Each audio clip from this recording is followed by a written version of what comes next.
We at ICRT are working with a mission to promote advancement and application of scientific research and knowledge to benefit the society. We will be having 3 sessions today. First will be Youth in and India, Reimagining Their Uplift, Skill Acquisition, Changing Lives in 21st Century, and third will be Role of Meditation in Enhancing Youth Skills. Then we will also have an award ceremony for facilitating the dignitaries for the award of Global Youth Icon 2022 towards the end of today's International Symposia. Now, let me brief you quickly about instructions for the participants. Webinar duration will be of 3 hours plus minus 15 minutes. Please follow the digital ethics and keep your mic off. Don't write unnecessary messages in the chat box. Feedback cum attendance link will be posted in the chat box during the end of the session.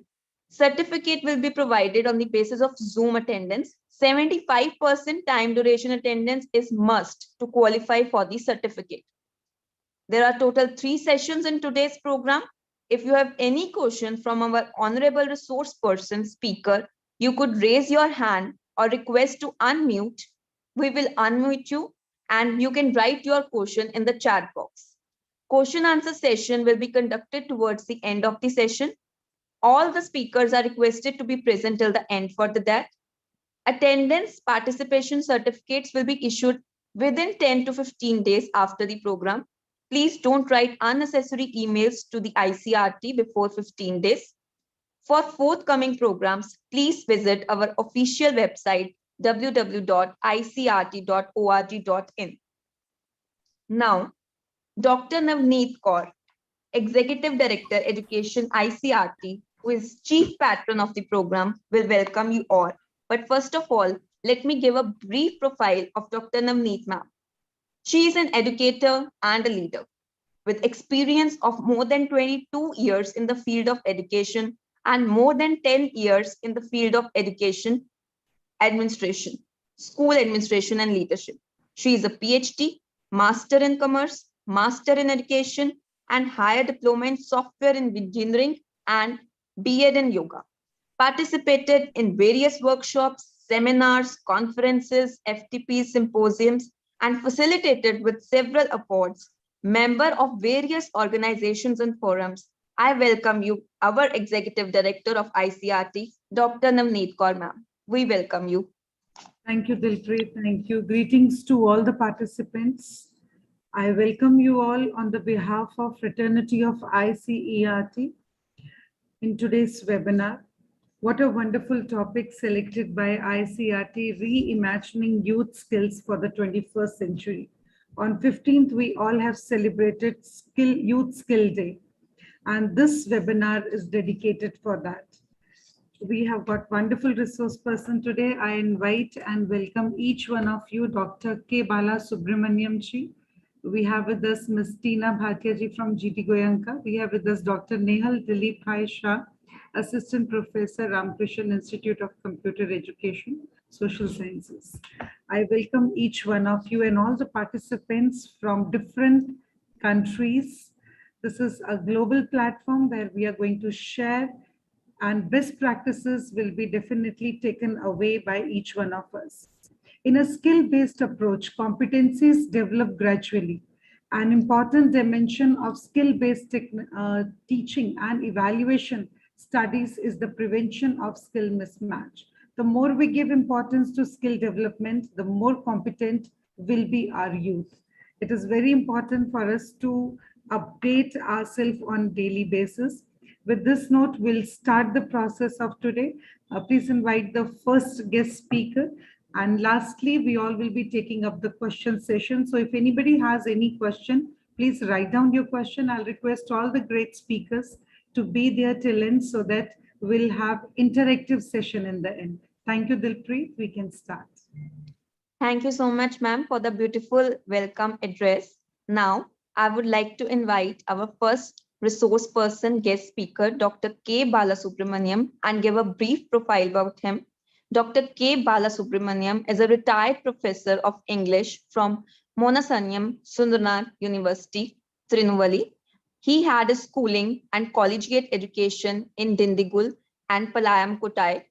After his MA from St. John's College, Palayamkottai, he started his career at GTN Arts College, Dindigul, where he served for about 18 years before switching over to Manonmaniam Sundarar University and retired from service in 2012. All through his career, he was interested in teaching and research alike. He believed in classroom teaching more and had the privilege of guiding more than 30 research scholars for their award of PhD successfully and learning in the process of guidance. His areas of interest include literature and language and English phonetics in particular. Apart from the teaching and research, he was on the administration side as well as intermittently member, syndicate, coordinator, NSS, and dean, College Development Council of MSU. As a teacher, he has advocated for the imperative need of classroom teaching all through his career. He was interested in the development of youth and welfare of the country.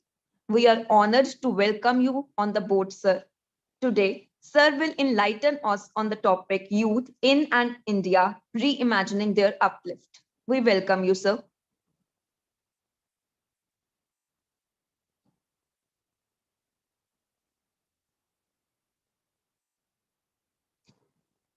Am I audible? So kindly mute yourself, unmute Yeah. yourself. Yeah.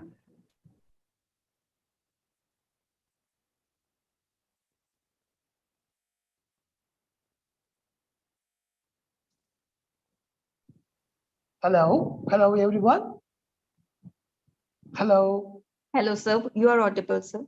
Yeah, thank you very much. Yeah, it's great meeting all of you on Zoom invite across the globe. We meet a lot of people. It's wonderful meeting people always. I just see people from Nigeria, Macedonia, Ahmedabad, and everywhere. It's wonderful. And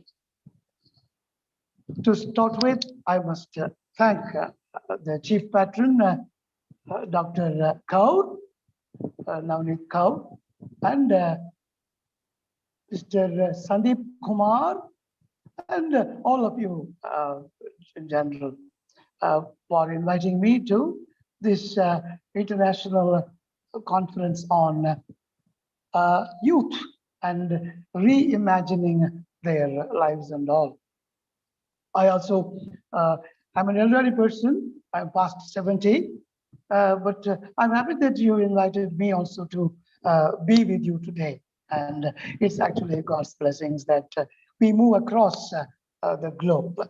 And really, a retired teacher being asked to talk to the youth is a wonderful gesture from International Council for Education, Research and Training, shortly ICERT. So I thank everyone attached to this ICERT. In fact, I came to know Mr. Sandeep Kumar barely a week ago, and immediately I got an invitation from him to talk to you today. And it's an honor, really. And I'm privileged that I am with you today. Yes. The world at present is at loggerheads with everything. Primarily speaking, education has been always very good, but at the same time, otherwise also in certain corners of the world that the people have been going otherwise. And that's exactly the time that we will have to now reimagine things and realign everything, and specifically youth skills, because 20th century gone, 21st century, 21 years gone, 22nd year is going on, 2022 is looking forward for many a thing, and we should be naturally and obviously in for everything that is known as a change. The fact is, only when a human being loves the whole world, the human being will be able to love himself or herself. That way, I just love the world. And with my little bit of experience as a teacher in about 3 countries, Ethiopia, Oman, and Saudi Arabia, and with experience just going around about 20 countries for seminars and conferences, I came into contact with wonderful beings, wonderful human beings. Uh, uh, in particular, I will refer to the youth of our own country. Of course, the youth of other countries also, I was in with them, or professionally, and they were so good, so good. And it's a fact that almost all the students love the teachers. I can never forget my experience as a teacher in Ethiopia. People always run away from Ethiopia, but I wanted to just work in Ethiopia for some time. And of course, I had the privilege of working for 1 year. 1 year. I was in a small town, Dila, there, coming across the students from that country. And after experience with, within India, in several places in university and colleges, it's an amazing experience to be a teacher. Okay, and then the youth are a wonderful phenomenon. And to be very plain, India can pride over the fact that more than 60% of the population in India are the young people, namely the youth. It's a very, very amazing experience. In fact, many countries, even very well-developed countries, have elderly people more in number than the youth. So that naturally ushers in a few problems for those countries. But that is not a problem for India. Of course, my ideology is that all human beings are alike in the whole world, in the sense that I don't find any difference except for difference in features. Otherwise, human beings are always the same. That way, what we talk about the youth is applicable to the youth of the whole world. Maybe the Western world sees the youth in a different limelight, whereas the Oriental side, the Eastern side, looks at the youth in a different way in general, but India in particular. Actually, Indian youth are very, very open-minded, very open set of people, because the number is more, and openness also is glorious. That at present in India, almost 80% of the youth, I'm just telling the number in a less number, almost 80% of the youth are very well disposed. They are ready to learn. They're ready to learn. And they are ready to practice certain things also. But the fact is that the country has its own parameters, a few parameters, which are glorious at one level, and at another level, there are a few handicaps also. But I would say that the youth are always ready to uplift themselves, along with the support of the elderly people. The elderly people cannot live without the youth, and the youth also cannot live without the support of the elderly. That way, the world, though at loggerheads, is a wonderful place. God has allowed us to live in this world, and we are all very happy to live here in general, and in particular, India. Wherever you go, whichever country you go to, when you return to India, you are very happy. And that is the same case with all the people in all the countries in the world. That way, India is a wonderful country. I remember one of my students in Ethiopia asked me, which country do you like most, Bala? You've gone around so many countries. Which country do you like most? I immediately replied, Mera Bharat Maha. Mera Bharat Maha. Luckily, that boy knew Hindi. The point is, I don't know about other African countries, in Ethiopia, the youth are spending more time with Bollywood movies. They're learning Hindi. And they like India also. And one of my own students asked me a question. Bala, you are from India, but you don't talk Hindi. Why? Oh God, it was a wonderful question, but I could not answer. That is where the diversity of India lies. But I told him there are points of diversity, but we are unified in our outlook, behavior, and all. My dear young man, I told that student. That way, India as a country is very great, and the people are greater. And the land in particular, the Indian land, this is, to be very plain, this is Punya Bhumi. To have been born in this country should have been a kind of a boon God has given me, given all of us. And look at the resources the country has. Everything is there in this country. You cannot say that there is nothing in the country. There is everything. There is everything. And the things have to be used properly by the people, and how the people use is the big question.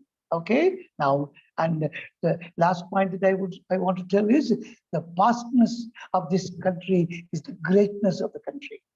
Remember, everything that is remembered as past in our country, I mean, totally that goes around to make greatness. Such is the country, and such is the greatness of the people as well. When I refer to the vastness of the country, I mean the godliness of the country. In India, to be very plain, I was one of those people who did not believe in gods.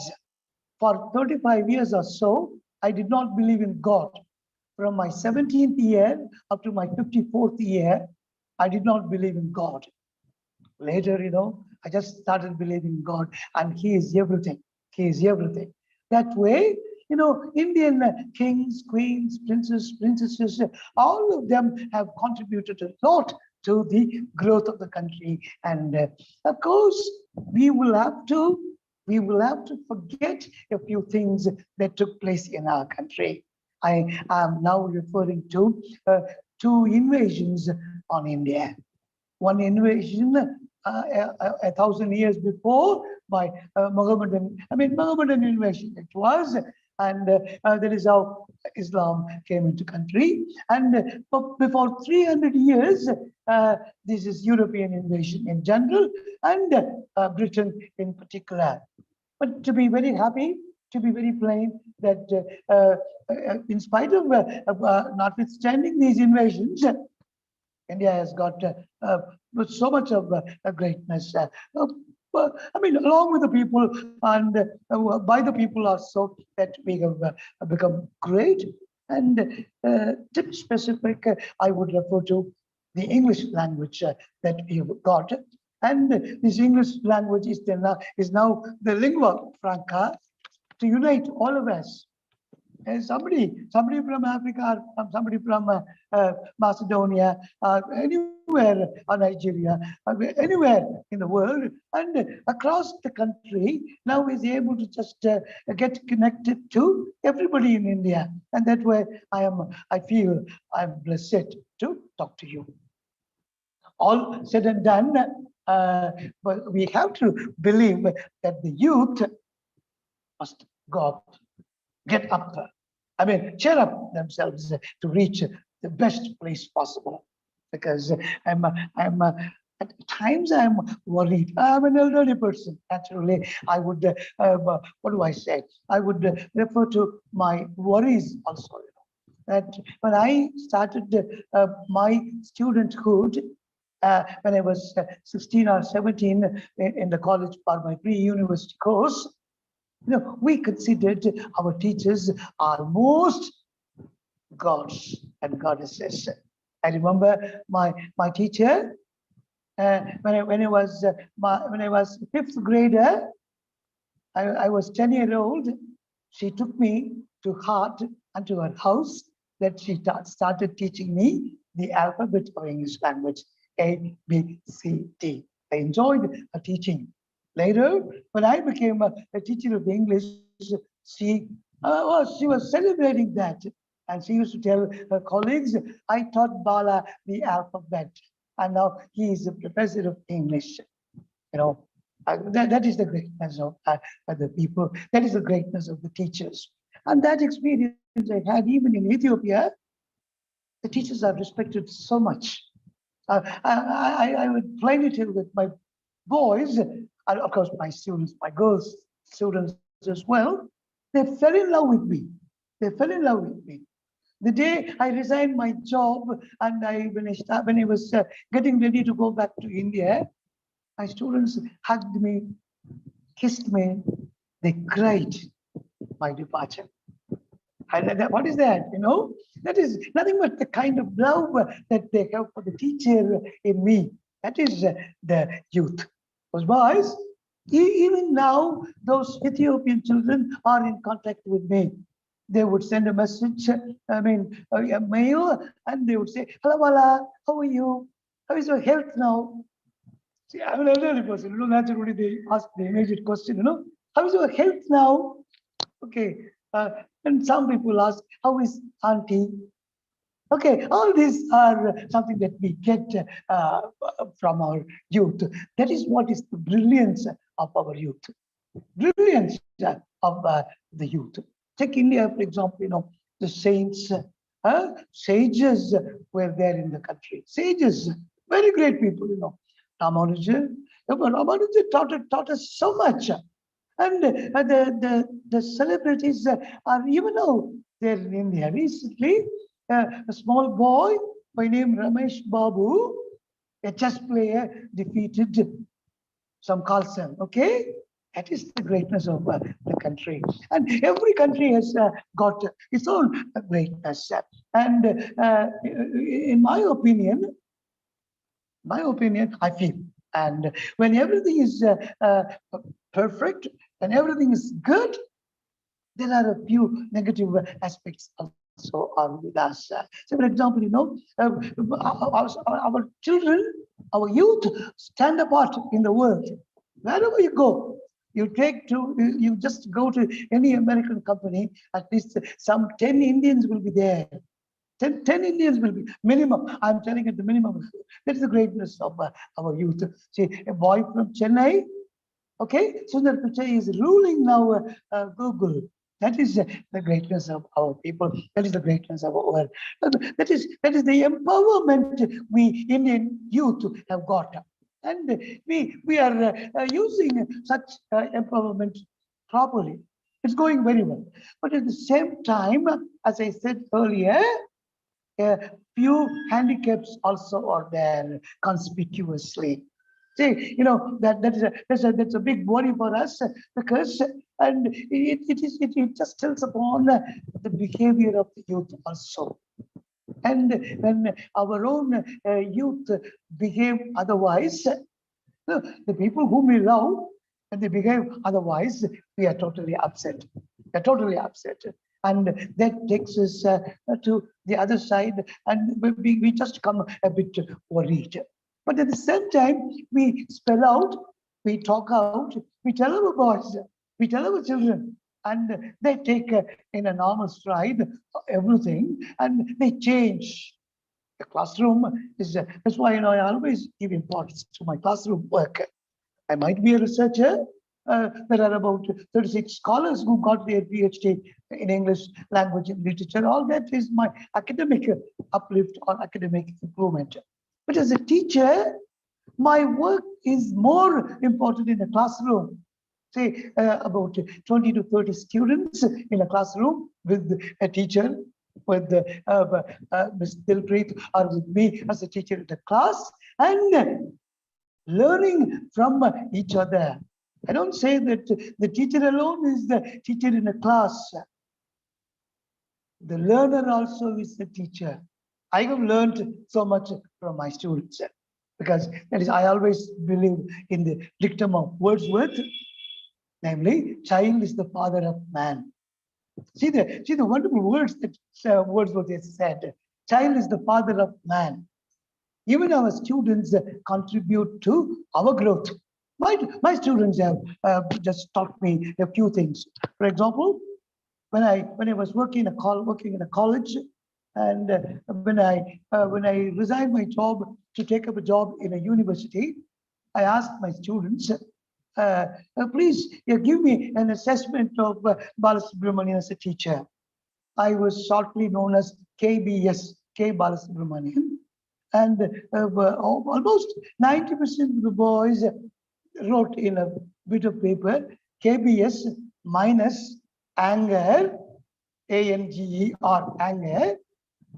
We love Balasubramanian. I understood, I realized that my angry attitude is a rough attitude and a wrong attitude. And I checked myself and I became all right. That is how I tell my student friends also, my dear young friends, you have an attitude, namely taking everything for granted. Please don't be like that.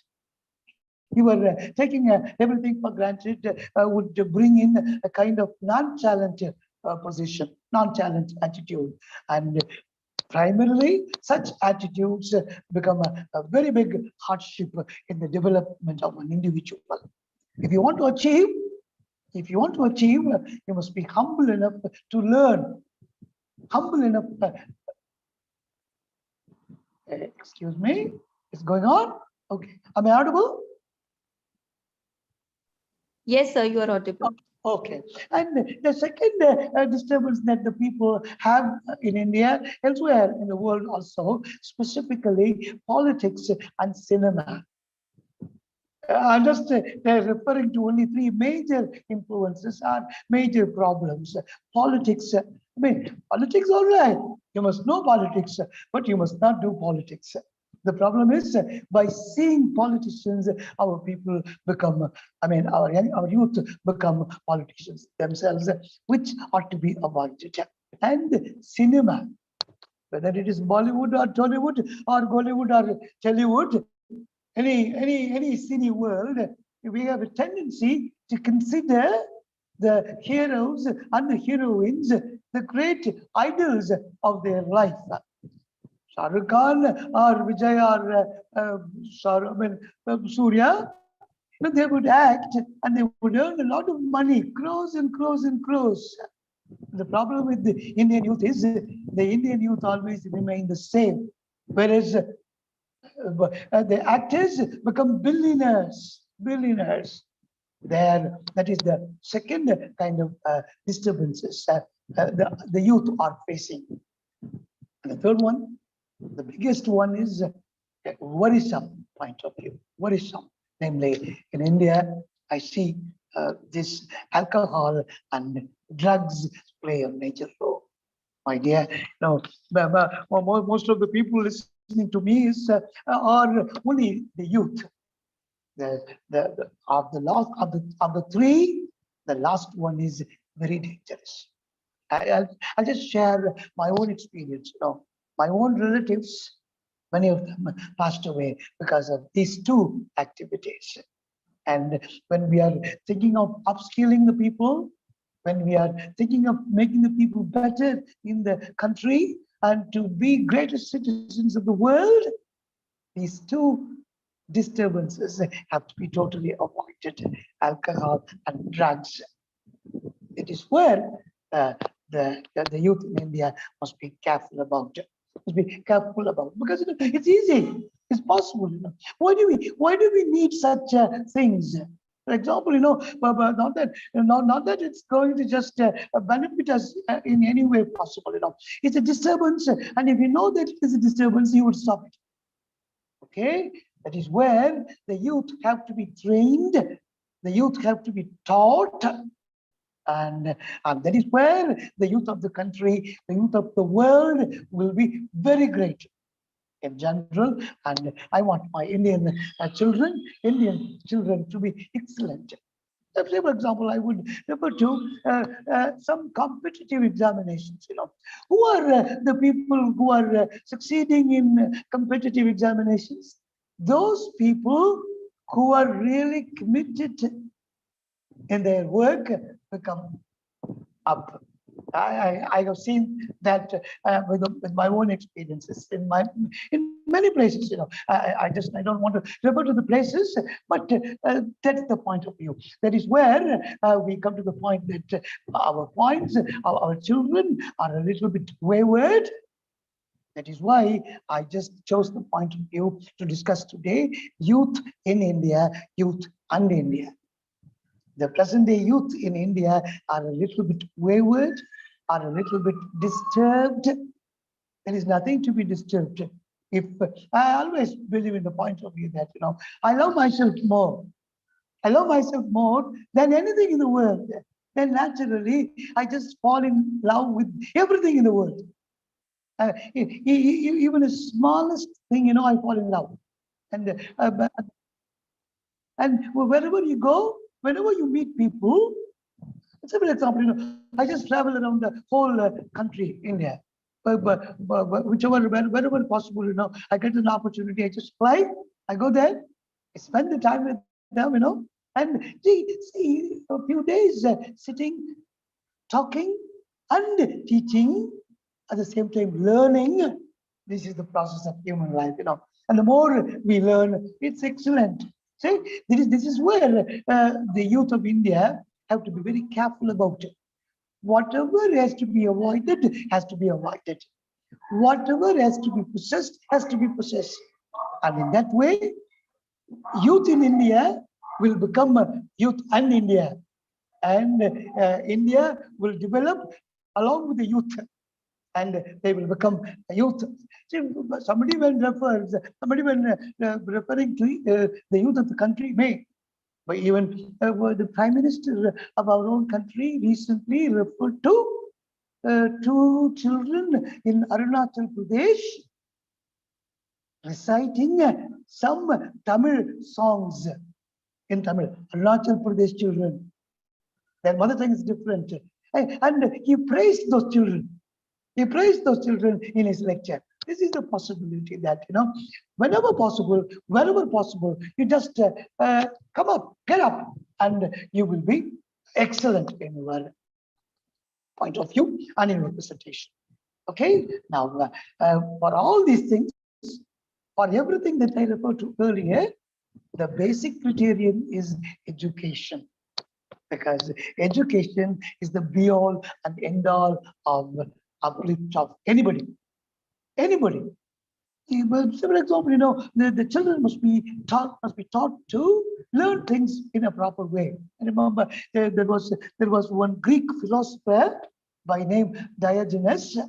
He made a statement, wonderful statement. The investment on the education of the youth is the investment for the future of that nation. See the words he is using. The investment on the education of the youth is the investment for the future of the nation. Diogenes did not talk about the elderly people. We are elderly, we are going, we are passing away. And at the same time, we must be bothered about the youth. Now, Dilpreet is sitting and just moderating everything. And in my visualization, I feel Dilpreet should just live happily and she should be a wonderful teacher. And when she becomes 70, she should think of the past. That is what was the pastness I was referring to. The pastness is great. And think of that, and you'll do wonderful. You'll do wonderful. And that is where the upskilling starts. Education. And when you are educated properly, with everything. I remember, let me share the truth. I never hide it. I am the son of a coolie. I openly accept it. And I am the second son of a coolie, mill coolie. My father and my mother used to tell, Bala, the people say, if you are educated, your life will be wonderful.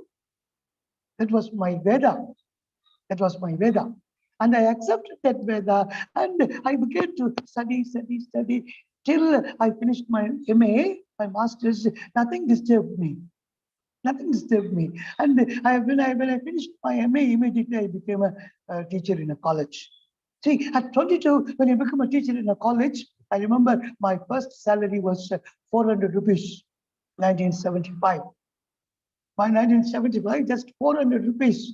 And when I retired, I was getting 1,10,000.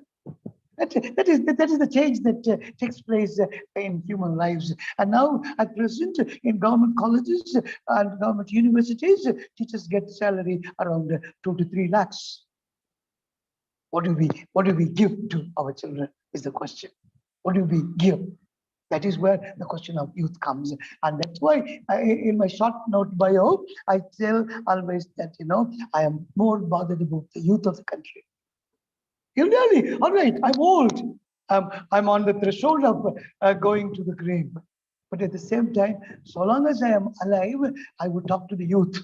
Even when I go for a walk, when I see a 20-year-old or a 25-year-old boy, I voluntarily talk to him. I don't expect him to talk to me. No, I voluntarily talk to him. Hi, boy, how are you? And when I ask him, how are you? He just stares at me. He stares at me and then he starts, sir. And then I introduce myself and we talk. And that is where the necessities crop up for proper education. And that is where the government plays a major role. The government has to give proper education to the youth. Namely, in my opinion, I'm sorry, I'm not the government. And anyway, no, I can express my opinion. No, two things should be free to all the Indians. One is education up to the university level to everybody, to every Indian citizen, and health facilities to every Indian citizen. If these two things are given, what do I say? India would be a country, La Grande. The problem is it's not happening. And so it's now time for us to stick on to the features available and use them properly for uplift. And so, for example, I'm always a believer of the fact that India is a wonderful country, which I said earlier, and we have got all sources. And the problem with the people is, we are not using the sources properly. And if you look back, we can easily fix that. These are the sources available. There are economic considerations which are very good. For education, if the government is giving free education to the children of this country, education becomes wonderful. And naturally, such an educated person will become economically upwards in his life. And after the finding of the internet, after the finding of social platforms, media platforms, life has become totally different now. And social platforms could be used for upgradation only. I remember some 3-4 months back, I became a member of LinkedIn.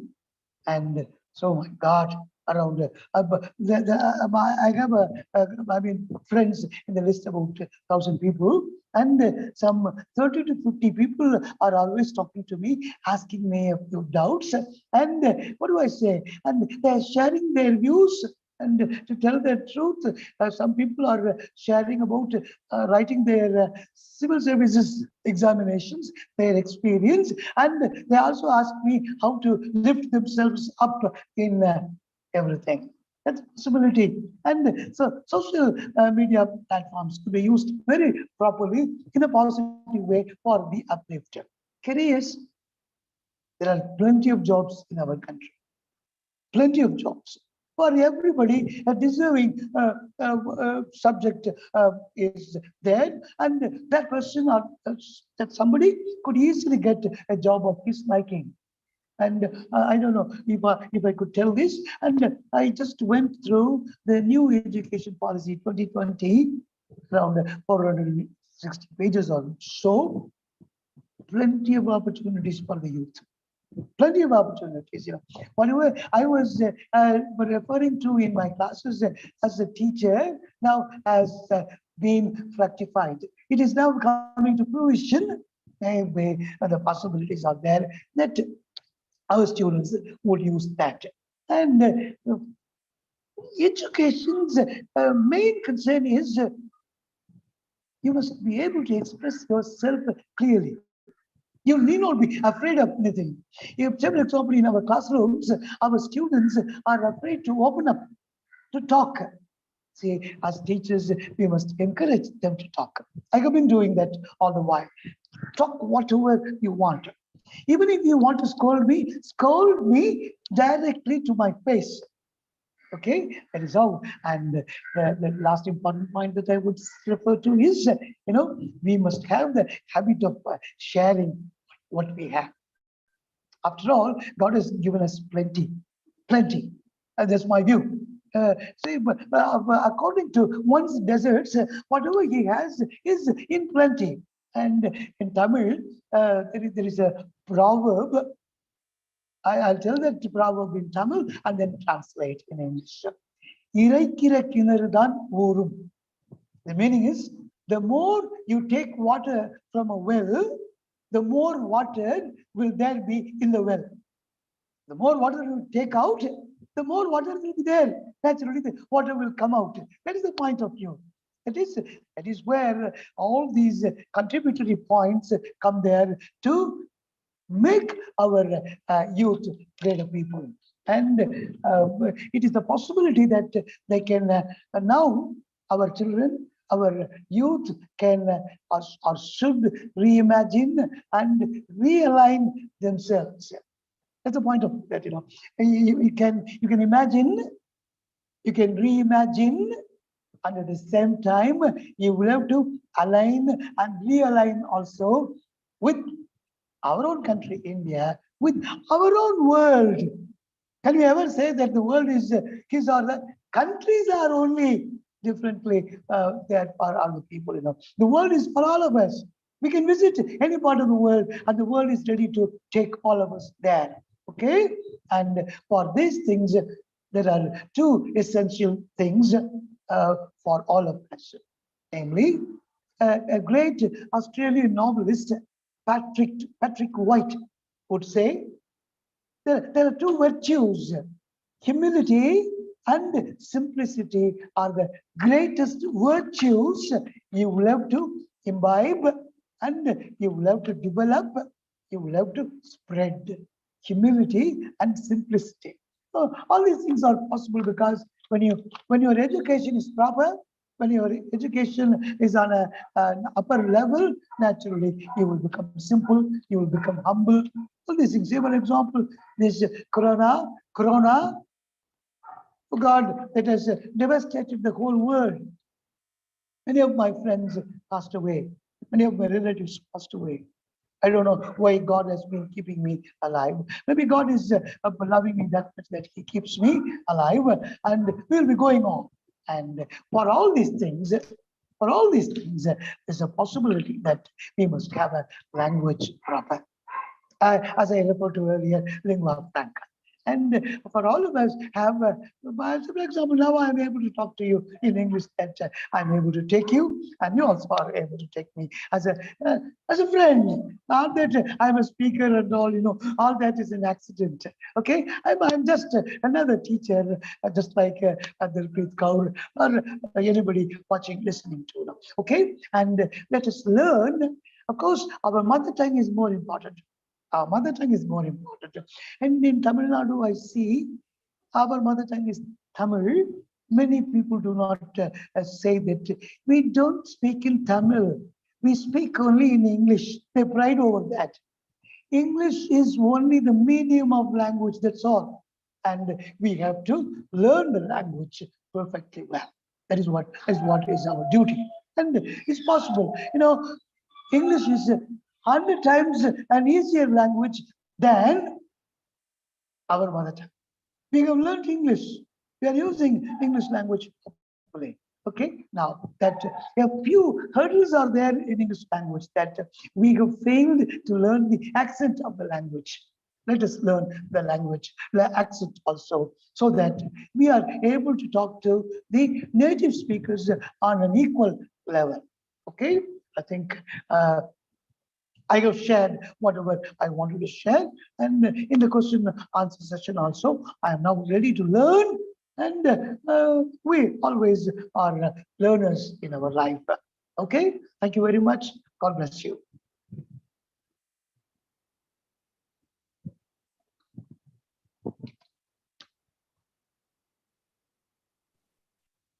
Wonderfully taken, sir. That was really great. Till Dilpreet give you thanks. I just want to add up, this was such an important topic, reimagining the youth uplift. And very truly explained the future belongs to those who learn more skills and combine them in creative ways. So what I have understood that education involves two main processes, change and development. Education necessitates change and change necessitates development. Therefore, changing the knowledge, skills, behavior, and attitudes of the individual is expected in the process of education.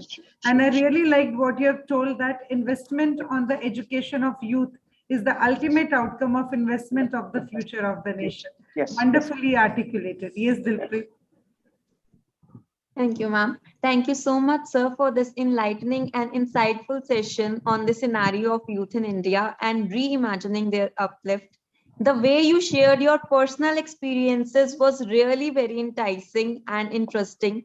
It was a very knowledgeable session. Again, truly said, investment in education of youth is investment in future of nation. I, Dilpreet Kaur, on the behalf of ICERT, extend my heartiest gratitude for this insightful and knowledgeable session. Thank you so much, sir. Now, I would like to invite our next guest speaker, Ms. Tina Bhatia, ma'am, and give a brief profile about her. Ms. Tina Bhatia is currently associated with GD Goenka University, Gurugram. She has teaching experience of more than 8 years at Amravati High School, Hyderabad, St. Agnes School, Kharagpur, Army Public School, Akhnoor, Jammu, R.D. Rajpal Public School, Dwarka, New Delhi, Holy Child Exorcism School, Vasant Vihar, New Delhi, International School, GIIS, Hyderabad, Kendriya Vidyalaya School, Srinagar. She has been awarded PhD in Education by GD Goenka University, Gurugram, and also done BA, BEd and MA, MEd.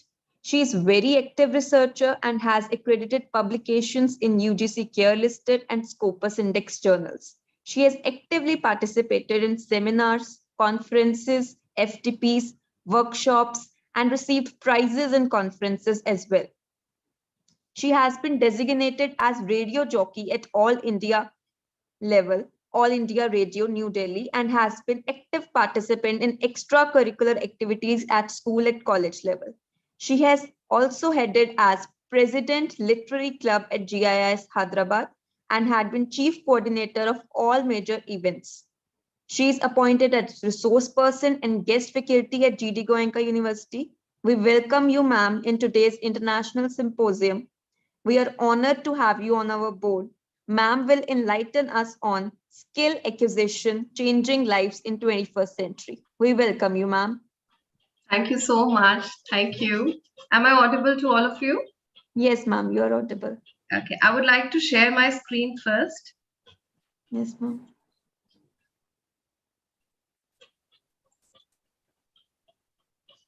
My screen is visible? Yes, ma'am. Okay. Am I visible too? Yes, ma'am. Okay. So a very, very warm good evening to the entire team of ICERT, especially the Chief Patron, Dr. Navneet Kaur ma'am, Chairman sir, Dr. Sandeep sir, all the educators, my fellow colleagues present on this platform today. Firstly, my heartiest gratitude to the team ICRT for having given me this wonderful opportunity to share my experience and thoughts at this symposia, which is a part of the UN initiative on transforming the youth skills for the future. which is the theme of World Skills Day 2022. It is a matter of great pleasure indeed for having been invited me as a guest speaker. And apart from this, what is most important is the exciting exchange of ideas, perspectives, which are related to the reimagining of youth skills for the 21st century. And this, I believe, we all believe, will definitely bestow the entire education fraternity as we all stand to gain a lot and benefit from our respective expertise and valuable experiences. So, without much ado, I, Tina Bhatia, would like to commence with a brief introduction which will set in the background of my topic, which is skill acquisition, changing lives in the 21st century.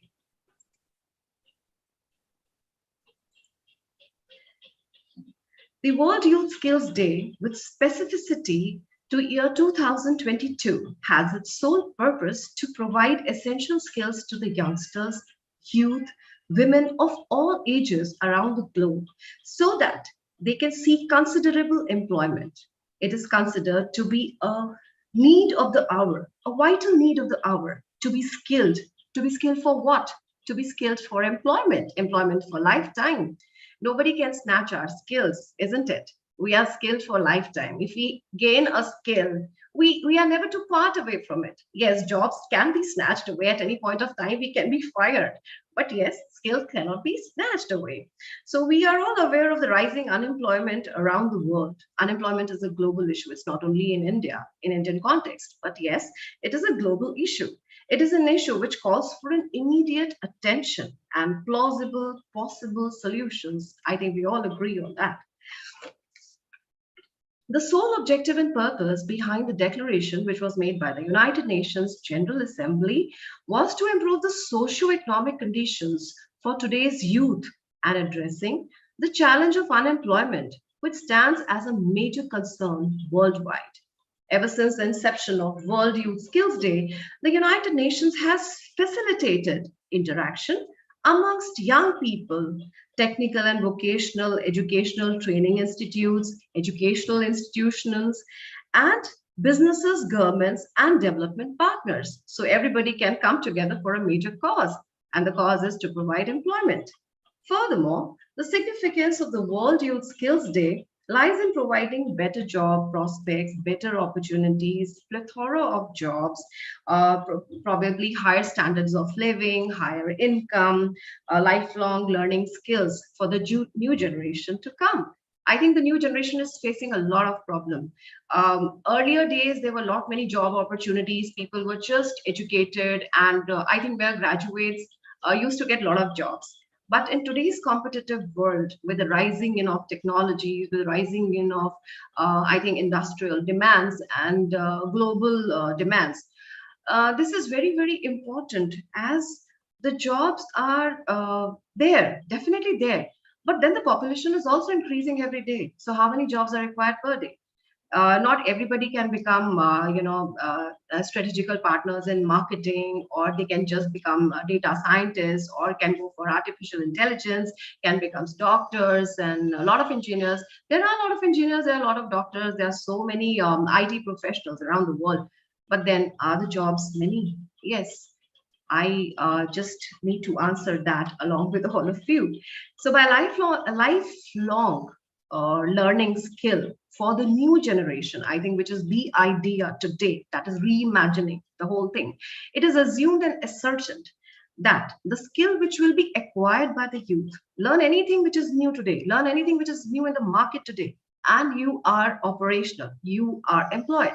So one can easily be equipped for a lifetime without having to worry to be unemployed ever. Skill acquisition is everlasting, lasting for the lifetime. The new generation need to be skilled, reskilled, upskilled with the latest upcoming technologies to meet the global industrial demands.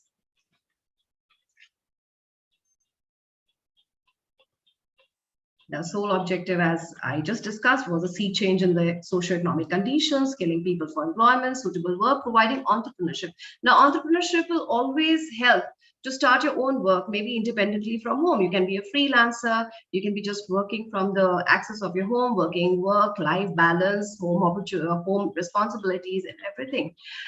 So here's what needs to be again looked into.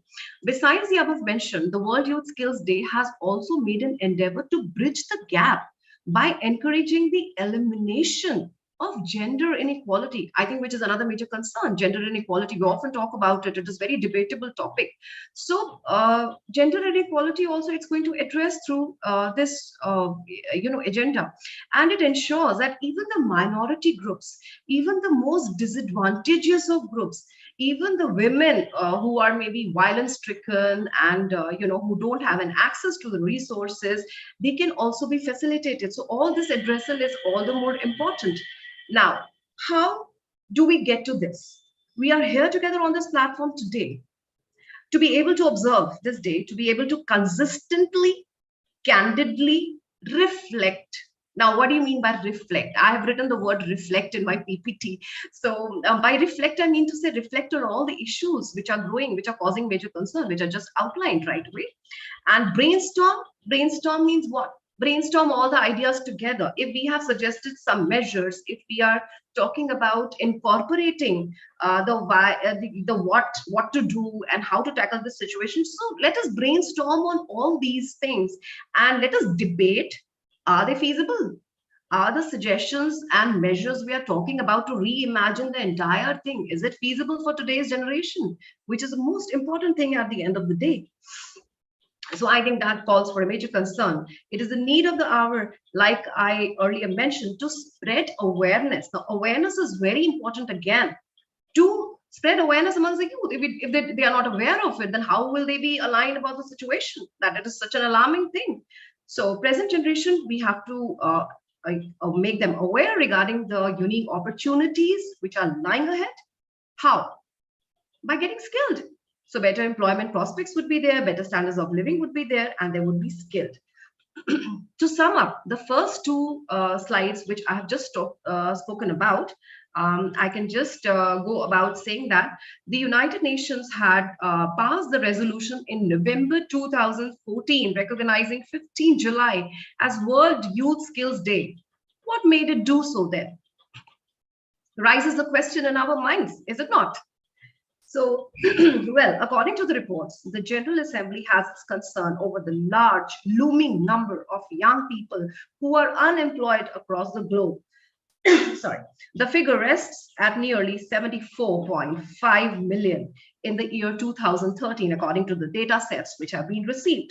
Most of them dwelling to, they are residing in the developing nations. So developing nations are the most stricken with this. So skilling young people for employment, providing them the sustainable work, and above all, entrepreneurship. These things, they became an all-time answer to this. Now, the Sustainable Development Goals. Now, what is Sustainable Development Goals? These call for a significant increase in the number of youth and adults with relevant skills. And besides these, they call for a significant decrease in the percentage of youth who are not in employment and in education or enrolled in any kind of vocational training whatsoever. The main step and the milestone is then to transform the youth skills for the future, which incorporates to provide the youth with skills that can make them resilient to the ever-growing, evolving challenges, to improve their productivity, to improve their job opportunities, increase their employability, and to equip them for all the future challenges which are in store for them, which we also don't know, but yes, we can see them coming, definitely. So according to the data reports and projections, it has been found out clearly that there are nearly 1.8 billion young people in the age group of 15 to 29 years of age in the entire world. 20% of world youth, nearly 366 billion people, live in India out of this. So in terms of India's own population, the latest record estimates show that around 27% of the total population of 1.3 billion in 2020 are youth, which are nearly 542 million people. Out of this, they are from the working age groups. So how alarming it is. This is the working age group, which is, I think, the most important, 15 to 64 years. Come to think of it, India's labor market is second only to China and much bigger than those of United States and European nation. So what is the catch for all of us? We have to decide on that, I think, which is very, very important. Once again, India is expected to add, not to, I mean, like whatever I've said apart from that. So India is expected to add another 183 million people to the working age group, which is again between the same group which I just identified, 15 to 29, from the year 2020 to 2050, which would be resulting in at least 22% of the incremental global workforce coming from India only in the next 3 decades, like next 30 years. So undeniably, India has a distinction of high rate of unemployment. The rate which had stood at 54.1% in 2021, as opposed to 53.79% in the year that was prior to that. Although the employability rate has been, shown a very marginal kind of improvement, one can say, over the previous year, from 45% to in 2020 to 46% in 2021, the lack of unemployment raises the concern over education issues in India. Definitely does. I believe so. As to that, what is the standard of education which is being offered in India, and what is the secondary education which is being offered in India? What is the technical, technical kind of education which is in India? So in higher institutions, especially, also not to miss out on the quality of technical as well as vocational education, as well as the training infrastructure. Now, when I'm talking about the training infrastructure, I clearly point out the entire training infrastructure, which comprises of the kind of educators who are there, who are giving the training, and who are looking into the entire curriculum, and who are looking into the entire revised, whatever they are teaching, it has to be revised. It has, like you say, skill, and then you have to reskill. So it needs to be, whatever has been taught, is it implemented? It is implemented in the practical sense, or it is just being parted and that is over. And whoever is giving this lecture, whoever is an educator out there, is he or she professionally qualified? So all these things come into existence. Is there any industry placement for whatever they have learned? I think that is very, very important. If there is no industry placement, then what is the use of this training? If they are not practically given, I mean, like, don't we say that practical hands-on training? So if there are no practical hands-on training, I believe it is futile. Then what is the use? Learning is just like, closed in a closet, like your clothes in a wardrobe. That's all. You're not utilizing it. So what I mean to say is the entire training infrastructure needs to be looked into, need to be structured upon. So all these minute details, if taken care of, I think will go a long way in improving the entire thing. I will just take to another slide. Now, after spoken about all this, we are all very much aware of the skill development initiative which is taken by India. In the recent most years, India has launched a variety of initiatives, a variety of schemes, programs for skill development and vocational training, education under Skill India Mission, including the National Skill Development Mission, Pradhan Mantri Kaushal Vikas Yojana, Jan Shikshan Sansthan, Sankalp, and so on and so forth. But here is a tap. Now, what is it? Despite of these programs, despite of these initiatives, despite of these schemes, there still remains this skill deficit.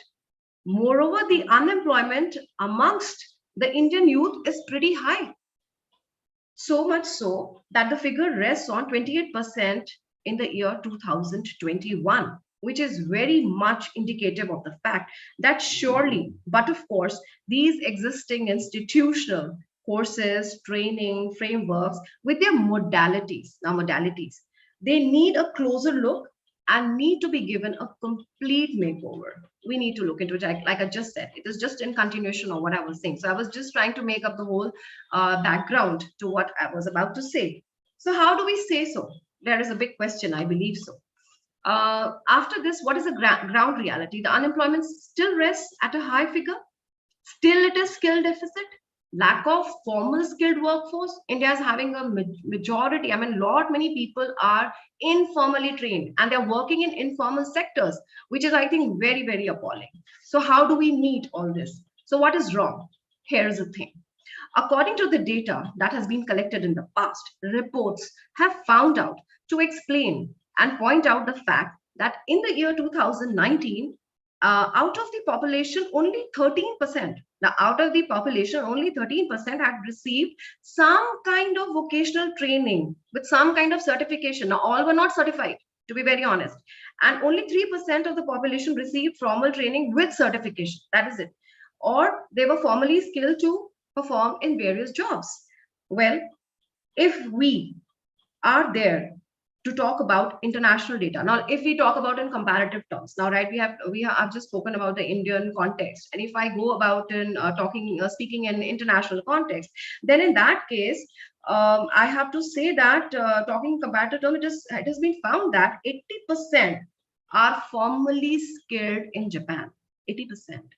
So what I mean, a ratio as compared to India. And 68% of the skilled workforce, formally skilled workforce, is in UK, 52% in USA, with 24% in China, respectively. So I think these are not mere figures, but I think these are calling for major concern, which is very, very important again. So thus, it can be brought out that with the growing population, it is always advisable to learn some skills, which is actually the theme of the Youth Skills Day. So learn some skills, anything which is in hand, anything which you're interested in, you can just go about it and just learn it. There's no harm. You can be employed for your life. India, as we all aware, is a home to nearly 1.4 billion people, and a large part of it is aged between 15 to 24. It becomes then all the more imperative that the country equips the emerging young population with the employable skills to not only continue with the economic growth of the nation, but also to accelerate the nation's GDP economic growth. Yeah, that's, I think, very, very important. I'll just take to this. The present issues I just discussed. So with the ever-growing population on all-time rise, it is very much advisable to learn skills, increase one's chances of becoming employed. If one learns skills, yes, chances of employment are bright. You will be employed for your lifetime. You are self-employed. You can be an entrepreneur. India is a home, like I said, to 1.4 billion people with such skill deficit. It needs to extend high technical and vocational courses to improve the employment. Unemployability rate, like I said, is 54.1%. The standard of education, secondary education, higher institutions, quality of technical vocational education, training infrastructure, like I said, needs a makeover completely.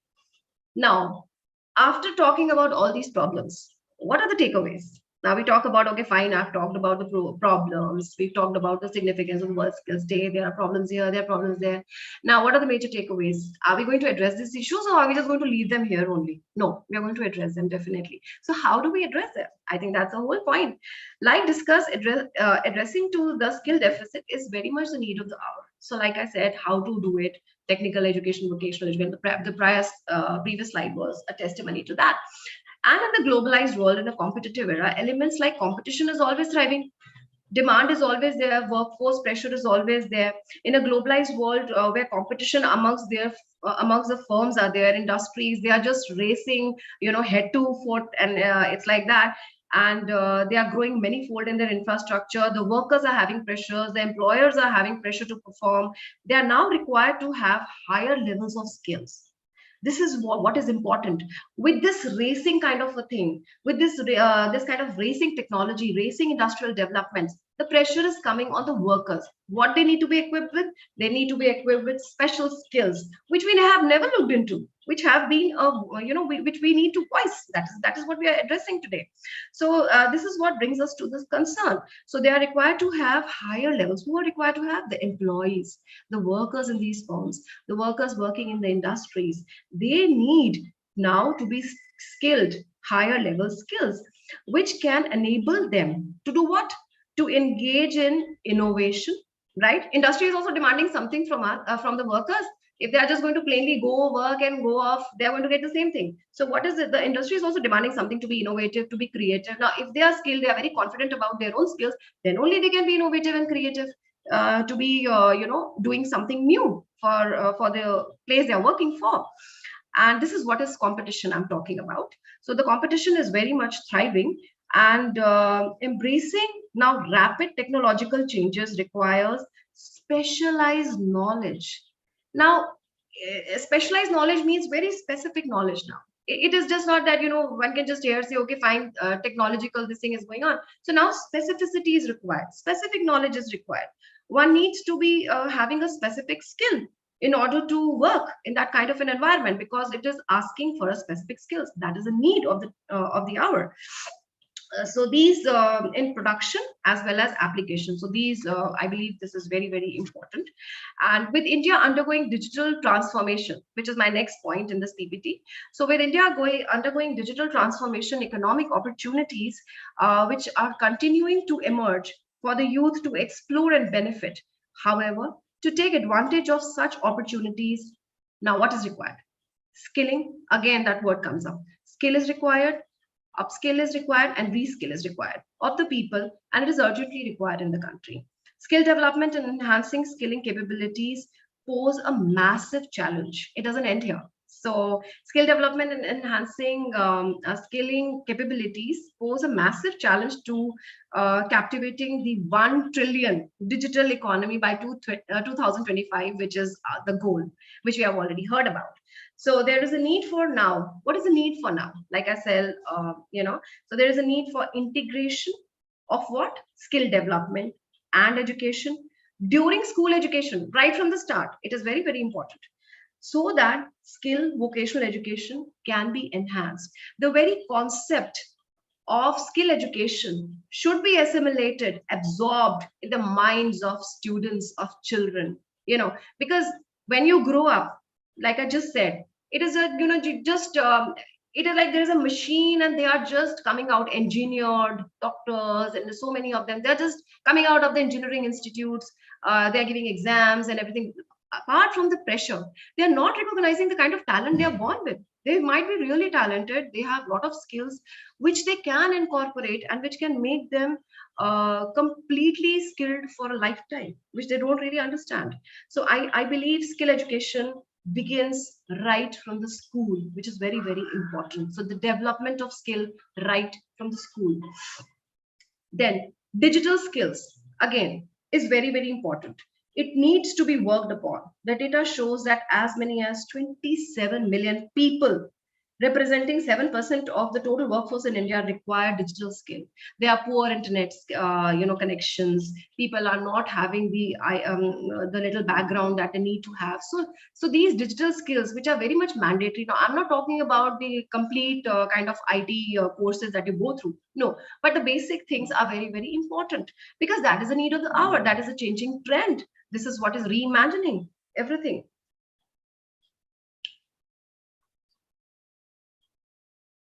Now, my next slide.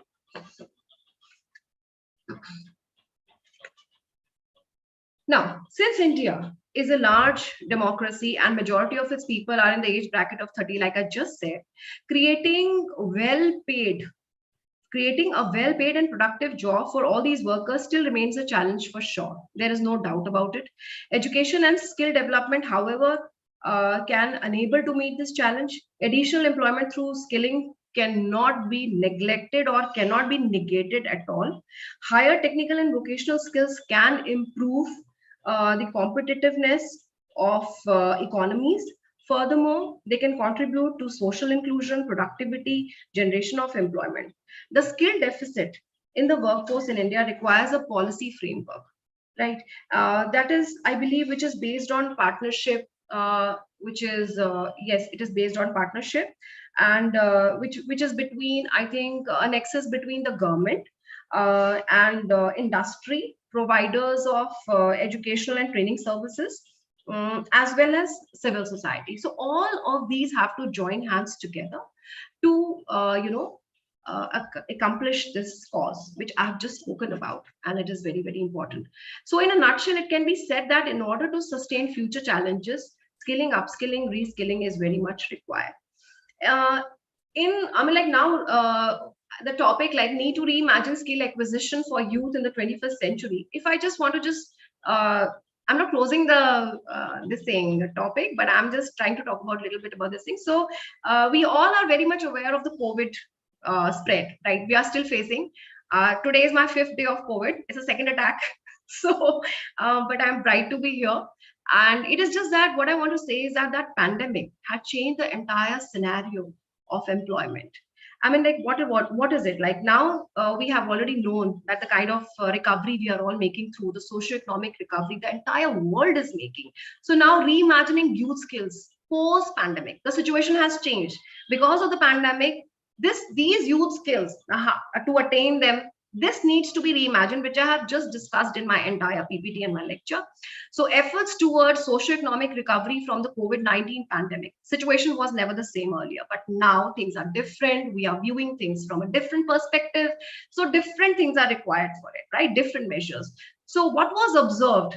That during this pandemic, what is now the most thing which is required to be we need to address now, it is required to support the youth so that they can recover from the devastation that was caused by COVID-19 pandemic, both economically, professionally, emotionally. Also people were broken down, so this need to be addressed. Efforts are being made towards socio-economic recovery from COVID-19 pandemic. Now it is observed that during this period, the ones who were left out were the minority groups. The ones who were most afflicted and excluded were the minority groups. They were the disadvantageous groups. They were the women. They were the one who were disabled. They were the one who were coming from rural background. This was the issue. And I would like to say at this point of time, the current global crisis has further added the uncertainty, which is looming, I think, very high regarding skills which are required after the pandemic. So here's that is what need to be reimagined. What I just discussed needs to be reimagined. What's required is certification of formal skills, skill development. This is most important, which I have in my slide, and I would like to talk about it also. So after the entire addressal, mandatory to spread awareness, like I just said. So unique opportunities are lying for the new generation. We need to tell them there are better job prospects, higher income, better lifestyle, lifelong employment, sustainable development. Now, selection of skill. This is very important. I believe it's a very beautiful thing to talk about. Selection of skill is very important. I mean, like now one can go if you are passionate about a skill which you're already having, but you're doing something else. Suppose like I have not many real life experiences. I have met people who are great guitarists, but they are in wrong stream. So I tell them, I said, why don't you pick this up? I always motivate them. I always promote it. I said, why don't you go and do this? Beta, you are so good at it. Why not? My own son, I said, he's doing BTech. So I was telling, he says, Mama, I love photography. I love all this. I said, you please pursue. You finish your engineering first and then you pursue. Whatever you want to do, you can do after that. So passion is very important. You can pick your skill with passion. You can pick your skill with your interest. If you are having a lot of interest, you're capable of doing something. Go ahead. Please experiment. Please take the skill. You will be employable. You will not be thrown out of a firm one fine day. They will say, okay, we don't want you tomorrow. So please don't show your face. You might be having a lot of degrees, but we don't want you. So I believe ability, aptitude, prior experience is very important if you have. And global demands, yes, definitely. So you have to be in sync with what is happening in today's world. You cannot be out of the box. So we have to be very much in sync.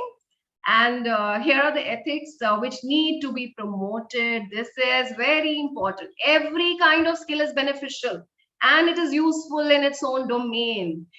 I mean, kindly, we should not look down upon, Acha, you're going to go for some glass painting or something. My God. I mean, like, what I'm going to tell my, people out there, my relatives in US and all, my son is doing this, my daughter is doing this. I don't think we should talk about that. Promote it. Promote any kind of skill it is. I think it is very important. Develop respect for the skilled. Whoever is skilled, I think they do deserve, a good salutation. Not to put down or look down upon them. Change the mindset first. We have to change this obsolete this stereotype of thinking which we all have, looking down upon skill. No, I think skill is the thing today. So I think that is very, very, very important. I think I'm not running out of time. Can I share something which is very close to my heart, if I can? Am I permitted? Yes, ma'am, sure. Yeah, questions I'll answer later. So I think Jai Hind is going to can give some kind of what I'm going to talk about. I need just 10 minutes because I'm an Indian and I am a researcher. And this topic is very close to me at this point of time and this juncture. I would like to shift our focus. It's going to be a little interactive, so I don't want, it's okay, I'll speak my own research experience pertaining to the similar topic. In fact, that is the reason I have chosen the topic of my presentation as skill acquisition changing lives in 21st century. I'm going to talk about real life experience. This is based upon the reality, the real life experience of many who have actually anticipated and realized truly effectively, eventually, that acquisition of skills, skill training, skill participation does change lives. And in present context, I'm talking about. So I have worked on my research topic, Doctor of Philosophy, for past 10 years. I was just, researching. And I finished my PhD in 5 years though, but I was researching since 10 years. So closely observing, understanding minutely this segment of the population. Now with segment of the population, I'm talking about the wives of the Indian Army personnel. I myself one. And this is my research examines the extent to which Skill India initiative has made a difference in the lives, in the career advancement and well-being of the wives. So whoever was skill trained, were they benefited? Now how I found it out, I think I found a problem to it first. I was residing in Lucknow cantonment, and at that point of time we were posted there. One fine day I crossed a cafe to my way towards a welfare meet. Like I was taking a lot of welfare meets, motivating, counseling, and all this I was doing. So I happened to chat with few OR wives there who were just busy, with their children, talking to them. They had to drop them to school and all that. So they were buying some stuff at the exhibition also, which was just adjacent to that. In the campus, cafe campus, sometimes there is a little exhibition, something is portrayed, something is there, so you can just pick up. So I just, heard them talking to themselves. They were saying, I also know how to make it. This is very easy, In my hometown, this has been made. So I know this skill. So this was like, but I'm not that. Now at this point of time, I just intervened in between because I was hearing them, and I was supposed to meet them at the welfare center. So I just walked up to these two ladies and I just asked them. I said, you know how to make this, but this seems to be very difficult to me. So they said, no, ma'am, we know this. So I said, "Acha, theek hai, fine. So why don't you start doing it? Why don't you start making it? Start being an entrepreneur." So they said, "No, ma'am, we know little bit which we have learned from our relatives, in hometown back." So generally, there is a tendency, like tailoring, stitching. Our relatives teach at towns or wherever. So they said, "Ma'am, we know how to do this." I said, "How beautiful it is," and So they said, "Yes, ma'am, and we can do it, but we can do it proper if we get a training." So at this point of, simultaneously, I was conducting a welfare meet where I was motivating them about this ASTC program. Now, what is ASTC program? This is the Army Skill Training Center. This inauguration was at Lucknow at that point of time only. And this is under the Skill India Development Initiative. So the Ministry of Defense, in collaboration with MOSDE, has set up this ASTC. There are various skill centers around, various cantonments. And they are providing the skill training courses to to the ladies, army wives, so that they can pursue and become entrepreneurs. Now, these ladies, they were not very willing for it, but they were informally skilled. They had the prior experience. I motivated them. I said, "Why don't you come along? Why don't you learn it? It'll be beautiful experience." They heard me, and then there was welfare meet, and I gave a good 40 minutes lecture out there and I interacted with them at the coffee. So I remember when they passed out, I was the one who was also giving them the certificates, right? So when I was giving them the certificates, I had tears in my eyes because there were smiles on their faces, And I asked them, I said, "Are you happy that you are getting these certificates? Aap to employed ho gaye for your whole life. Ab to you can work from your home also." Then they told me, "Ha, ma'am, we are very happy and all thanks to you." They started, giving me a lot of this thing. I said, "Nahi, nahi, beta." I used to call them beta. I said, "Nahi, nahi, it's fine. It's very good that now you are, you're self-reliant." Then they told me, "Ma'am," then there was a discussion at, because after giving the certificate, there is a healthy discussion with the skilled people, with the, with the ILFS people who were there, the educators who had come to teach all these courses. So they are proper certified courses, formal certified courses which were given. And I was telling them, I said, "Aap itne saalon se you were sitting at home. Now you see how happy you are, na? Your children are so proud of you." And there were children dancing with them, springing around with them. So they said, "Ma'am, it's possible because we had also arranged for daycares for them. So bachcho ke liye we used to give 5 stars, chocolates to keep them occupied." And I used to be there sometimes. I used to love being with the children out there while the mothers were learning, and I used to be just there on the, what are you doing? Aaj knitting mein kitna kiya, embroidery kitna kiya aapne. So they were so happy to show me the samples. Aaj ma'am humne ye salwar banaya, ye blouse banaya. So they were so happy in their own this thing. And I really enjoyed it. So what is this? This is skill acquisition.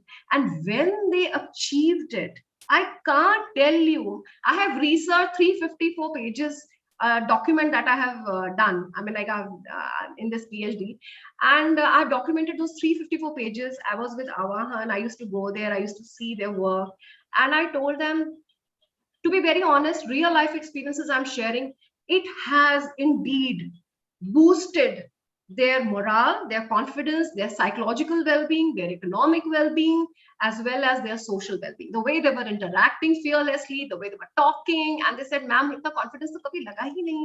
Aaj to aisa lag raha hai ki ma'am, we can do anything in life. We are on the 7th heaven." And looking them smile, I was in tears because I felt it was an achievement, and I observed them for 10 years of my life. So I found a problem, and I looked into their problems, and then I felt so good that today the well-being is there. So skill acquisition has actually affected, has actually benefited. Thank you so much. It is a pleasure being here on this platform. Thank you. Thank you so much, ma'am. It was a very knowledgeable and enlightening session on skill acquisition, changing lives in 21st century, I must say. We all got aware about the initiatives and programs, not only the initiatives and programs that are the part of Skill India mission, but also the ground reality with all the facts and figures that you shared with us. This session was very informative, ma'am, and the way you highlighted and stressed the importance of addressal of those issues related to skill deficit with progressive solutions was really wonderful, ma'am. This session has really widened our horizons of knowledge on skill development. Moreover, that personal research experience you shared with us was very insightful and feelful as well. So I must say this was a very inspiring session. I think all of us are now motivated to pursue our skills and passions. So this was very inspiring. Now, I would like to invite Dr. Navneet ma'am to thank our esteemed resource person, Ms. Tina Bhatia ma'am. Dr. Navneet ma'am. Yeah. Thank you, Dilpreet. Tina Bhatia ma'am, I just want to say a few lines for you. This is something which AJ Gasses has told, that life is like a tango, and fortunate are the few who can master it. And you are truly one of that. Thank you, ma'am. Thank you. Skill is the process of activating knowledge. It is activating all the concepts, knowledge, methods, techniques, processes, the way you have told, and special information known, and putting them into practical practice. So it's something like, without sharpen your weapon, standing on the battlefield would not increase your chance of winning, So you need to have skills and competences. I totally agree with you. If one is instilled with skills and competences, he is a winner throughout his whole life. When you were sharing the example, I was remembering my maid. She had a skill of beauty parlor. So whenever she is in need, she used those skills and gained a lot of money. So this skill is something very, very important we all must have. And 21st century skills are the essence for each one of us, for our youth, students, even everyone. So after 10 years, these jobs won't be there, but skills will be there. And these skills, they are going to take us to different dimension. Thank you so much. It was truly a motivating, inspiring session, as told by Dilpreet. We all are rejuvenated. Thank you so much to have you on the board. Thank you, ma'am, for the wonderful words. Thank you, ma'am. Thank you. Thank you, Navneet, ma'am. Now, I would like to invite our next guest speaker and resource person of the today, that is Dr. Nehal Dilip Shah. Dr. Nehal Dilip Shah is currently engaged as Assistant Professor Zoologist in Department of Biotechnology, Sri Ramakrishna Institute of Computer Education and Application Science, Surat, Gujarat, since last 12 years and has a total 20 years of teaching experience. She is a founder and trustee of Rutuja Charitable Trust, working for women welfare, and director at AOZ, Association of Zoologists. She is a visiting faculty, member of BOS Biotechnology, Sarvajanik University, paper setter, chairman for various subjects, resource person, expert panelist, guest speaker. She has acquired rich research experience and has attended several workshops, seminars, symposiums of international and national level. She has also accredited several publications in journal of international and national repute to her name and authored a book also. She has also been facilitated by several awards and appreciations. She is also a master of skills, be it painting, music, or even meditation techniques and psychological counseling. She has mastered everything. We feel blessed to welcome you, ma'am, here today in International Symposium organized by ICRT. Ma'am will enlighten us on role of meditation in enhancing youth skills. We welcome you, ma'am. Thank you. Thank you so much. Am I audible? Yes, Or should ma'am. I raise my volume? Yes, ma'am, you're audible. Okay, thank you so much. So a very good evening to India, because I'm presently talking from Los Angeles, California, and it's morning 6:30 here. So a good evening to all. Namaskar, everybody. And very, very thank you to ICRT, who has given this opportunity to put my thoughts related to how we can enhance skills with respect to meditation. So I'll directly come down to the topic. Let's not talk more about it, because I think this is what needs to be discussed and given more time. So going to what exactly I'm going to discuss, I'll just change over the slides. So I hope my slides are visible. Yeah. Yes, So I'll try to put forth my topic in a few compartments today within this given slot of 30 minutes. Firstly, I like to discuss what exactly skills means to us. What are we looking about for skills, and for whom? When we say youth, actually, who are these youth? And thereafter, what is the present scenario related to the youth? Because times have changed very fast, and it has been geared up by pandemic to a great extent, and the definition of youth is no more the same which was centuries ago. So what exactly these youth are, and what skills they should be given in the future, and why meditation? Because many might be thinking that why she has chosen this kind of a topic and putting meditation as the key tool. So I'll try to justify why this can be really a golden key, and if we really feel that meditation is going to work out, then how are we going to implement it so that we make our youth more skillful? So that's how we take up this journey. So whom we are talking about? We are talking about the youth presently, and these youth are no more youth of any particular country. They are global citizens. So even if a young person sitting in Nigeria or a young person sitting in some village in India cannot be labeled as Indian alone. Whatever they do at their hometown or in a small place has lot of cumulative effect all over the world now, because we are all globally related to each other. So in that case, present youth is more of a global citizen rather than of any one particular nation. And these are going to come up as youth bulge in number of countries now.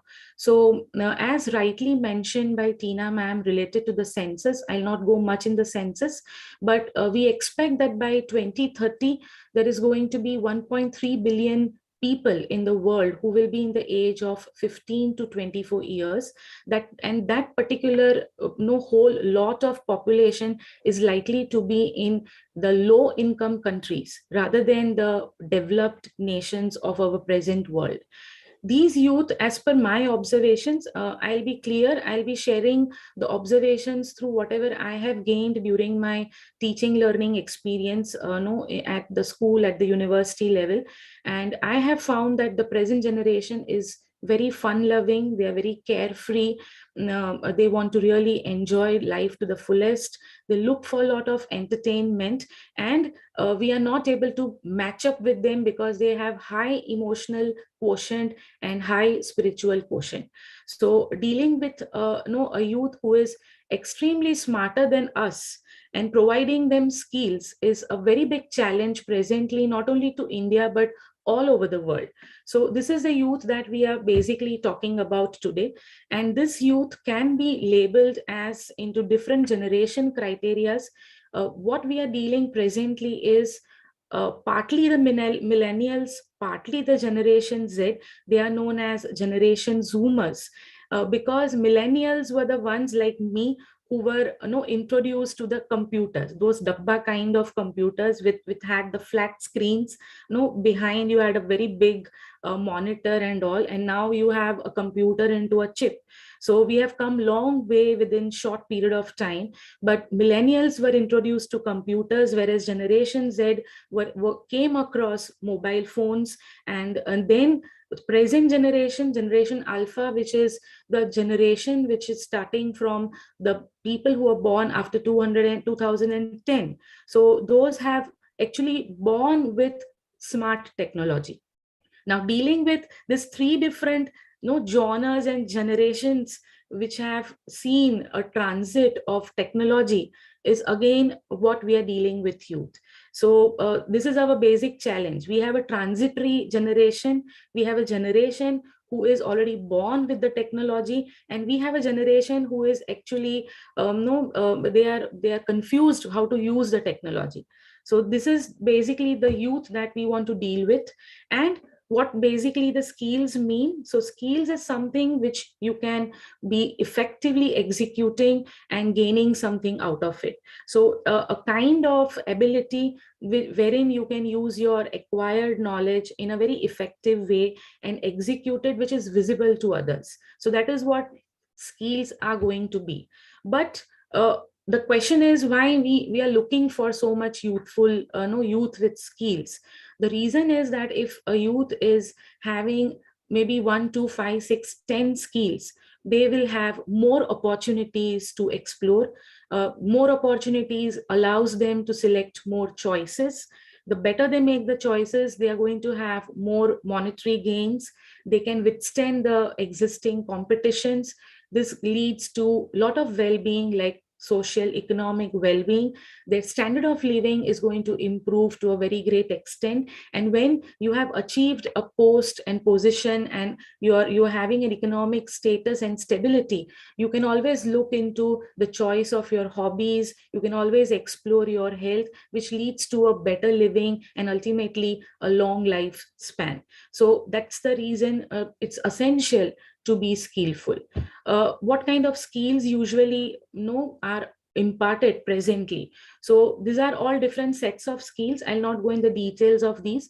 We usually go through or come across maybe from the family backgrounds. In the family, the people are provided the skills, or from the schools or at the university or maybe at the training institutes. Different skill sets are introduced to people around. So there will be personal skills, social skills, methodic skills. There are going to be some technical skills also. It can also be figured out into two broad categories, and hard skills and soft skills. So hard skills are going to be the one which are more degree oriented, the one wherein you get some certificates, wherein you have acquired a specific kind of knowledge about specific type of functioning or programming. Whereas soft skills are the ones which allows you to work using that hard skill with your teammates at your job, with your colleagues around your social circle. So those are going to be the soft skills, the interpersonal skills, which are also useful to sustain your life at a larger scale. Problem is that apart from all these things, these sets of skills are not sufficient. As time changes, new sets of skills are to be introduced so that our young generation, they can remain updated and they can face the competition in a better way. So these are few of the ones which I try to list out, which are the future skills that these particular students or young people all over the world would be in need of now, particularly post pandemic, because that has been a very, very transforming and changing matter for the whole of the world. So the adaptation, persistence, problem solving, these are all the things that the companies presently, the entrepreneurs all over the world, they are looking for, that these kind of skills should be there in a person whom they appoint for jobs. And also specifically the digital skills, because we have seen a upgrade and a very booming rise in the need of digital knowledge during the lockdowns and the pandemic. And that has changed the complete scenario how humans operate now throughout the world using the smart technologies. So we cannot no more go back to the days. So being a teacher, I can no more go back to the chalk and talk method. I have to incorporate the blended teaching methods presently, because that is the need of the hour, and we are moving in that direction more and more. So in days to come, there is going to be a lot of requirement of digital literacy. Communication skills are needed, because a lot of collaborative no jobs will be available. Multidisciplinary aspects need to be dealt, as we are working globally now. We are no more working in a confined specific regions wherein we are totally disconnected from the world. We are working closely with people all around the world, internationally as well as within the states, within a country. So for that, a lot of good communication skills are required.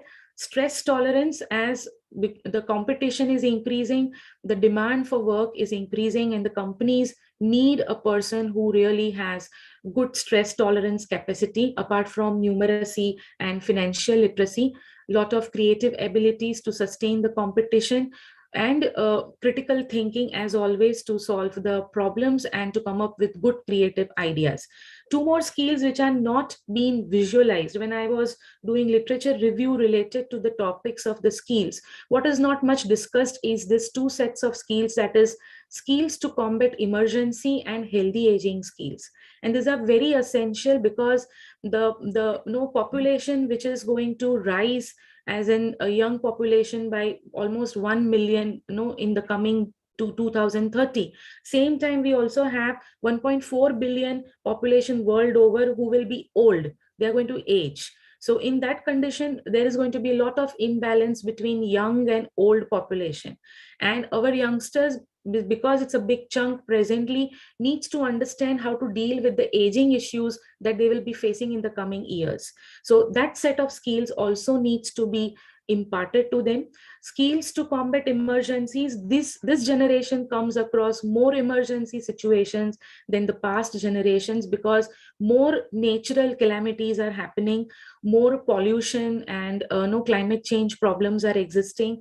There are very core problems related to poverty. There are no pandemics which we are facing now, which perhaps the previous generations very less has been going through.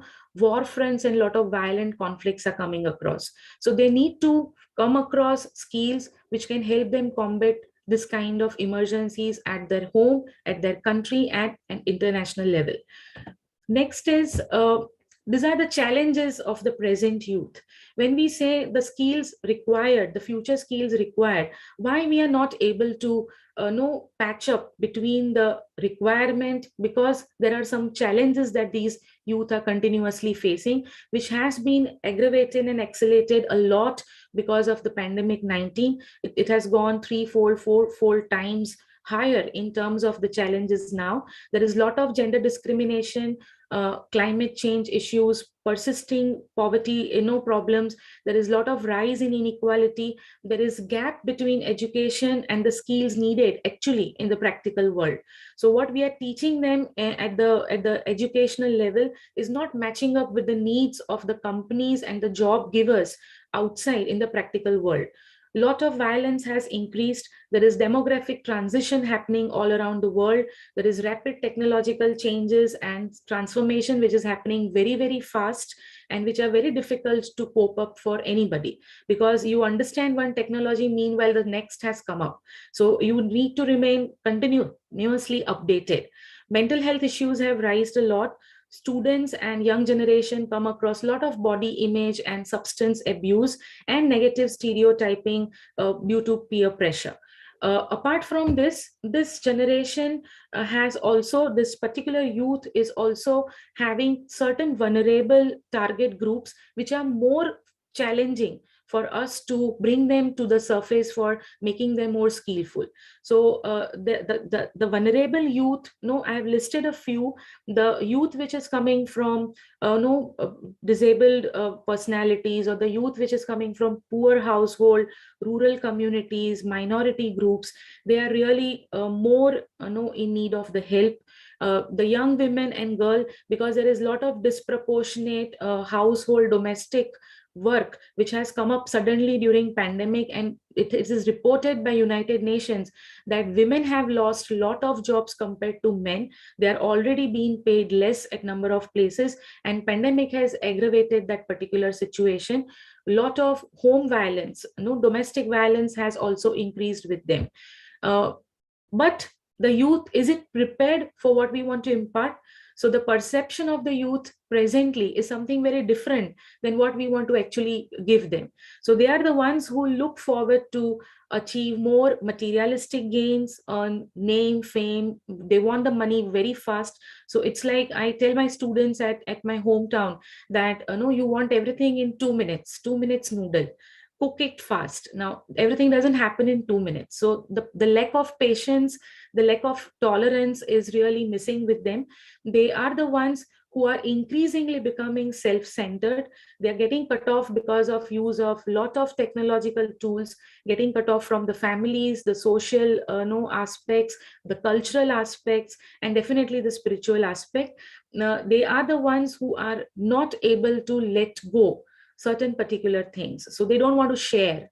That is another aspect. They want everything first for themselves, then for others. The whole approach is different than the Indian spirituality. We usually share first, then we take it for ourselves. But present generation is moving in the other way around. They are the ones who are extremely innocent, but unfortunately very much confused, very indecisive, and lack lot of clarity. So this is what the youth is. And there is a company named McKinsey and Company, who is a global firm who does a lot of research and analysis. They have come up with a set of 56 skills. So I'll not read all of them, but these 56 skills, they are claiming that these are the ones which we need to actually impart to the present future generation. So if really we are looking into upgrading and upholding the skills of our students, these are all the 56 skills that are required to be imparted through any medium. We can do it for our youth. Now, the question is that this youth needs knowledge, skills, and ability all together. Now, how the meditation can help in doing this? So I come down to the second phase of my talk. So meditation has lots of definitions. It's a very huge concept, a very broad concept. So I'll not go in the detail of it, but those who do not have a little connection to it, just for them, I'll give a little brief introduction that it is a kind of contemplative practice which helps you gain lot of quieting, focusing, and transforming mind. It's all about working onto your mind more, creating your mind's ability at a very different level, so that you work and function from within and not from your brain.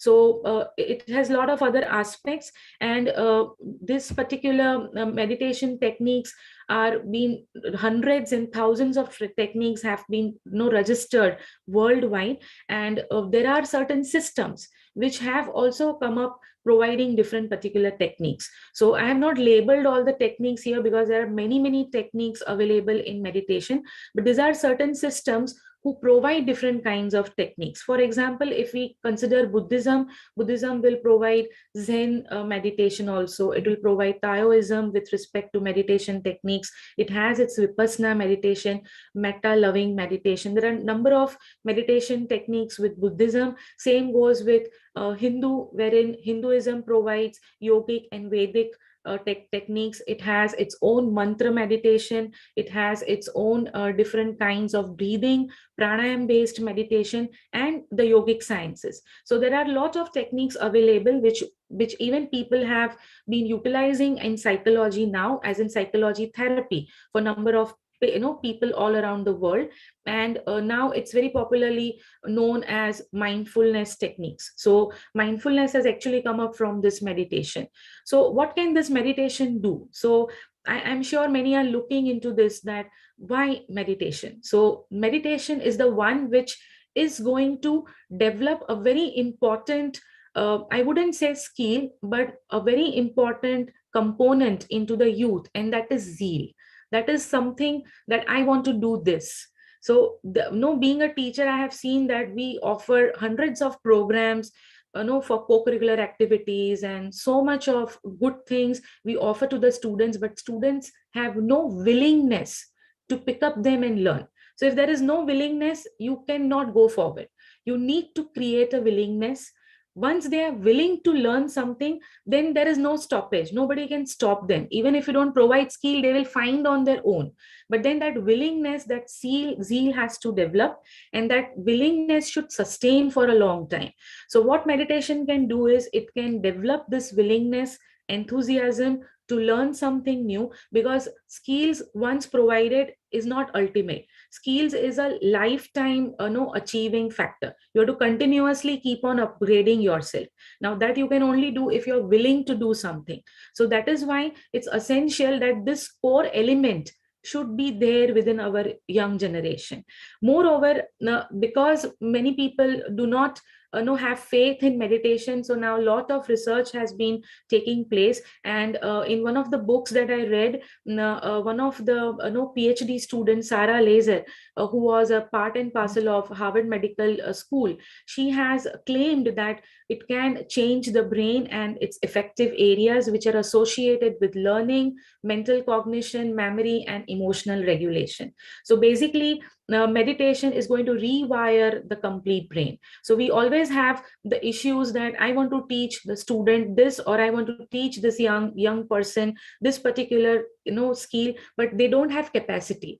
So how are you going to develop the capacity, particularly the youngsters who, if we take the educational records, the youngsters who are scoring below 50% of the marks, if we want to make them skillful, suppose we say that they do not have that IQ levels, how are you going to increase the IQ levels? You can't provide a medicine or a pill, but you can always teach them meditation. And if you do that, they are going to have a rewiring of their brain. The neural paths can be changed, which is what is technically termed as neuroplasticity. So neuroplasticity is a kind of concept which has now been recognized all over the world by the medical fields, biology and anatomy, physiology, that this is the one which is going to rewire and increase the ability of the brain to reorganize whatever a new kind of technique, skills, or updation you want to do it from yourself. So there is going to be a restructuring. So plasticity means it's going to be something which is very plasticable, which can be stretched apart and you can reorganize it. And neuro means because we have neurons in the brain, we work from that function with respect to the brain. So if we want to really make a change, this is the easiest tool which can be utilized for this particular functioning. There are a number of other advantages. So the most known advantage about meditation is that it improvises your physical, mental, and emotional health in any way. So whether you get a rewiring of your brain or not, you're always going to have this benefit, whatever small meditation you will be doing, and it's going to transform a person to a very great extent. So because we are working and looking and discussing about global youth, we cannot remain without talking about qualities like resilience, empathy, compassion, self-awareness, because these are the ones which a global citizen will be in need of when they are fighting the challenges of the world. So these can only be cultivated, developed, and evoked inside the person if they are undergoing meditation. You do not have any other option to go for developing this particular kind of components and elements within a person. So irrespective of the youth of any age group, if you really want to change the person, in India there is a saying that you cannot change vritti of a person.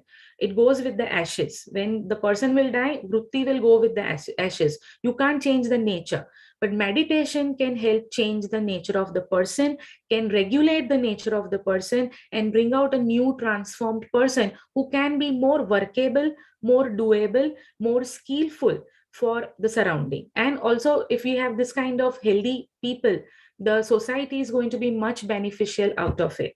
It can also develop many skills which we are looking for at the jobs, at the companies, in the government and non-government sectors. For example, the core creativity can be developed easily because there is a rewiring of the brain.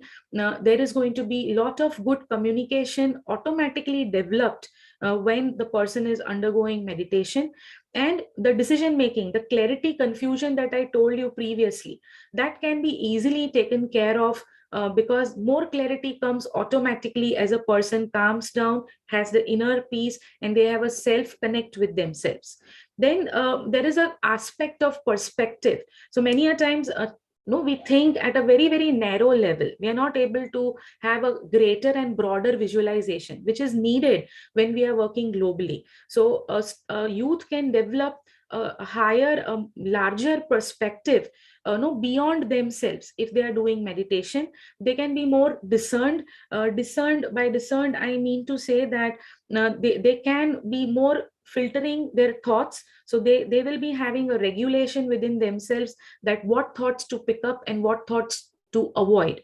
So which thoughts needs to be entertained, which is a major issue with number of youngsters, that they are troubled with lot of overthinking. Even with corporate employers and employees, they have this problem that they cannot cut off the thoughts, which can be easily controlled here. And everybody looks into stress management skills. So we all have, to some extent, crossed the threshold of stress during pandemic, post pandemic, even previously. Nobody is like that in the world who doesn't come across stress.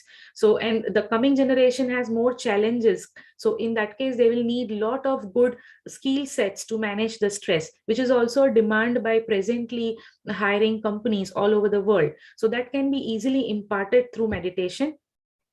There are a lot of working abilities which can be improvised. For example, more endurance towards the people in their surrounding, more adaptability towards new things, better learning, reduction in the burnout. When a person is working 8 hours, 16 hours, burnout was the major problem during a pandemic, because starting from teachers till that of the medical professionals like doctors and nurses, they were working more than 16 hours per day, and they had a literal brain drain. So that cannot, that won't come if a person is undergoing meditation regularly, and it will keep them motivated to continuously work for themselves.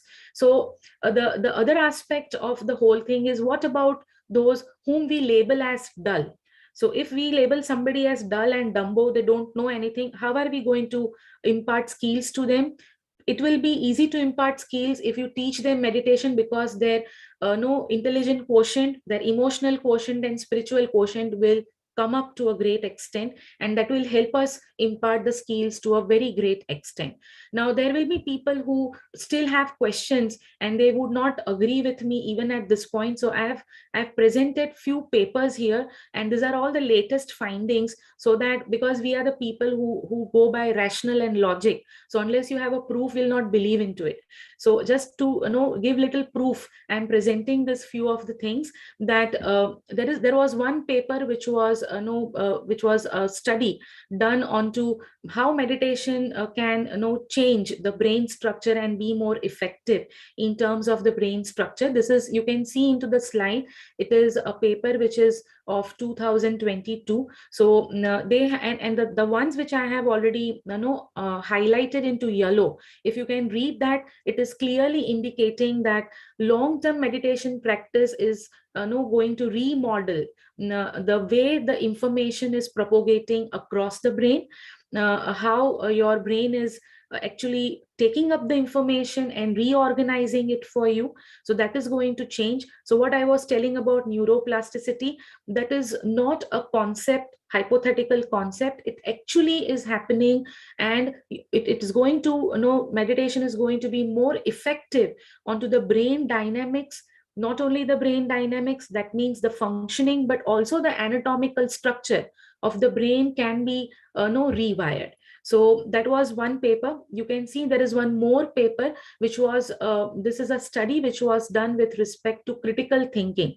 Can meditation actually work on critical thinking? Does it actually increase the critical thinking amongst people? And this was done with a poor skill, skill set students of a college. And they really found out that once they are doing this meditation, they were taught one type of meditation known as focus attention meditation. And when that was being taught, when they were performing that particular thing, they really had significantly higher critical thinking scores. So this does work in a very, very good way. Presenting one more, it is also a 2022 paper, and it's a very recent one. It was uploaded in the 30th June itself. The effects of brain mindfulness intervention on medical students' stress and emotional intelligence. Because we have also found that the millennials and the Generation Z, they are really facing problem, as there is a decrease in certain kind of IQ levels, and that cannot be taken up into certain professions like medical professions, where we really need agility and people who are going to actually do surgeries.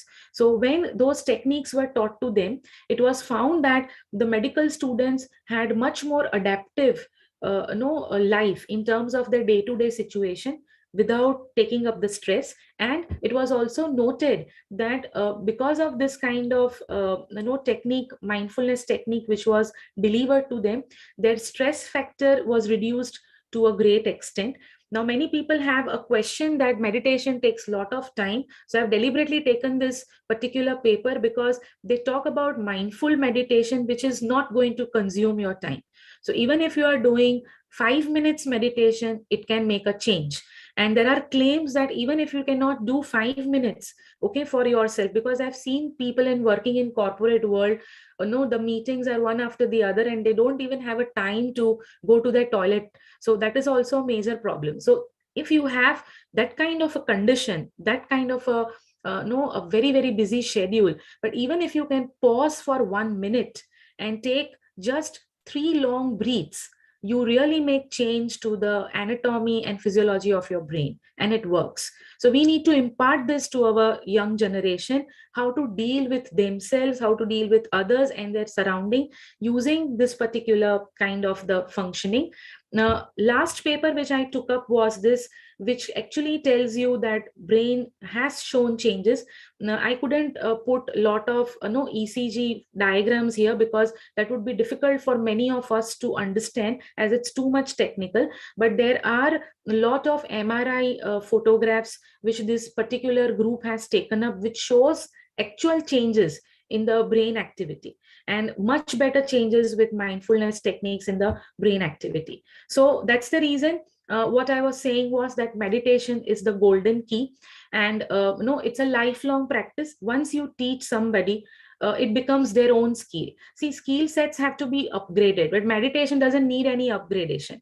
It is always there with you. It becomes a part and parcel of you, and it is a lifelong tool which is working with every generation, be it the past generations, be it the coming generations or the present generation. Moreover, it's free of cost. You don't have to have a computer, a laptop, somebody to tell you, or a kind of gadget to work with meditation. You know the technique anywhere, anytime. You can just be with yourself and do the technique, and you have multiple benefits, starting from physical health till that of your work efficiency. You have multiple benefits you obtain by using this simple tool, which also gives you indirect advantages. If you have a good health, you will have good relationships, you'll have a good social background, so you get lot of byproducts coming out of your meditation. And it is not about one single technique. Meditation has hundreds of techniques. You choose whatever fits with you, whatever suits you, what is your comfort zone. So you already have a lot of proven meditation techniques from which you can pick up any and start learning. And very important is, we are losing the connection to our original roots as humans. So we forget that we are first humans, and then Indian, or maybe African or Pakistani or something or the other. We are more divided presently. So we need to come back to our roots, which is very easy here. And we have a very big responsibility as a human generation, that we need to provide spiritual muscles to our youngsters. We need to provide the coming generation with a taste, that there is something like spirituality, and you should acquire that spiritual muscle, because that is the ultimate muscle which is going to help you in your life. So if we do not impart that, our responsibility is partly done. So coming to the last point, ma'am, I'll just take 5 more minutes to do this, because this is the most essential thing, as a lot of academicians and people from different organizations are there. So how this can be implemented? So what I have seen is, when I have been trying to implement meditation at my organization, I have faced number of challenges. And the reason being is that the policymakers, the managerial authorities are not convinced themselves. The parents are not convinced themselves. So we need to first of all work with the stakeholders, convince them, make them do the meditation, get the benefits, and then bring the changes in the policy, in the educational system accordingly. And we also need to come and bring up the celebrities and eminent personalities to talk about meditation, who can do an advocacy, because they are the ones to influence the young mind. Now, the way Yoga Day has been now so much appreciated, because Narendra Modi has his own style and charisma and influence. If the same way meditation can be influential, maybe young minds will start practicing, exploring the skills, and that will help them reach somewhere. So that is one thing which is needed. A lot of good research needs to be come out, so that proper meditation tools and techniques and modules can be provided to every kind of a person who is looking for something, into different languages, into the different kinds of activities it can be cooperated. So for that, multidisciplinary, interdisciplinary, collaborative research needs to be done. We need to really come up with more kind of research in terms of how it is beneficial with body, mind, health, everywhere. So it should be a mainstream material, and not something which can be done as an hobby, और जब बुढ़े हो गए तो सीखेंगे, करेंगे, बहुत तनाव में आ गए तो कर लो. Not like that. It needs to be a kind of a mainstream material. It should be a habit inculcated since the beginning of the child, starting from the family. The way we teach them bathing, the way we teach them brushing, the daily hygiene, the same way we need to teach them that this is what has to be there into your life. Now, for that, we can develop spiritual cells, happiness centers. We can incorporate the modules in education system or adult learning centers, also with the vocational centers that can be the hubs wherein students and the young generation and everybody can learn this. And this has been done by number of organizations in the world. So Dalai Lama has started his Center for Ethics, which is involved in a lot of integral research related to meditation, education, and number of fields. He even works with cooperative world, so that he can impart the meditation tools easily to that particular world. So a lot of research is done from his center. There is also one more center by Dalai Lama, the Dalai Lama Center, wherein they strongly believe that education of heart is needed and not education of brain. So what we are presently providing them is an absolute collapsible education. it's not providing skills, nor it's providing any skills for their heart. We really need to come up with something new for our coming generation. And that is what is education of the heart. There are institutes like Vipassana meditation centers. They are also involved in a lot of research in collaborative work. And they have one technique, Anapan technique, which is provided free of cost to students all over the world. So in all the languages, they also have it in all the languages. So no, we need to incorporate this kind of institutes with our institutes, organizations, companies, job sectors, so that at least the techniques can be imparted to everybody, and further on they can take up on their own. Same goes with heartfulness meditation. It is also a global international meditation center, which is based on Sahaj Marg, and they also have a very easy tool where all the meditation programs are absolutely free. They do not charge for anything. They teach the techniques totally free of cost, and in all the languages. They are also available online, because both, even Vipassana is available online. So you need not go to some center to learn meditation from there. You can just follow them online, particularly for those who are much into techno savvy and much into the smart technology people. They can utilize their applications very well and make a use of it. Now, there is, as I told you, a concept of spiritual cell. A concept of Raj Yoga Thought Laboratory has also come up with respect to Brahma Kumaris. And one such cell is already functional in Jaipur with one of the institute, doing a lot of work for students to have a skill set developed through meditation. So it's already ongoing. It's not that I'm talking about something which is not in existence. Those who have really picked up, they have really started doing the work for the younger generation. Same goes with IIT Kharagpur. They have a happiness center wherein they are doing research with respect to Vedant philosophy and with respect to meditation, so that the IIT engineering students get the benefits of this. But then why we are restricting to one sector of youth only?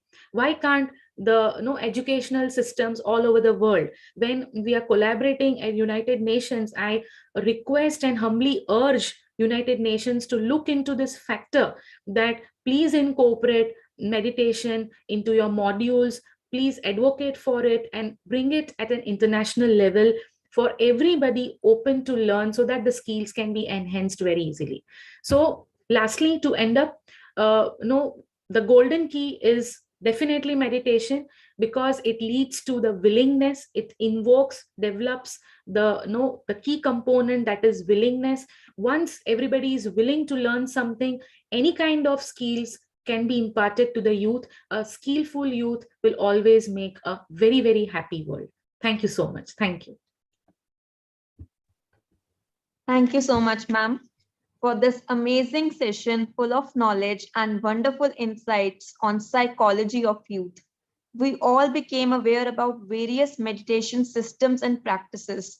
This session was a wonderful blend of science and spirituality, ma'am, and also a great learning experience for all of us. And we have come to know about various wonders meditation can do to us by rewiring our brain. The connect you established between meditation and skill development was very enriching, ma'am. The way you explained the technical concepts in very simple and lucid way was also very wonderful, ma'am. We really got a very practical and hands-on approach on meditation through this session. Very truly said, ma'am, we are in real need of education of heart and not only education of brain. Now, I would like to invite Dr. Navneet, ma'am, to thank our esteemed resource person, Dr. Neha Dilip Shah, ma'am. Thank you, Dilpreet. Dr. Nehal, what a serene session. You took us to a different world. You started and the thought came in my mind, quite the mind, the soul will speak. And I was feeling all the time when you were talking, you were explaining. It was the soul, who needs this skill, who needs this competency. Meditation is such a skill. If anybody imbibe, I'm so much touched. I'm a meditator. 7 years back, I came into meditation and my life changed in such a way. Every day there is a miraculous experience. Every day there is a gift. Every day there is new learning. It's something amazing, which I think you can connect and you can understand. Yes, yes, very well.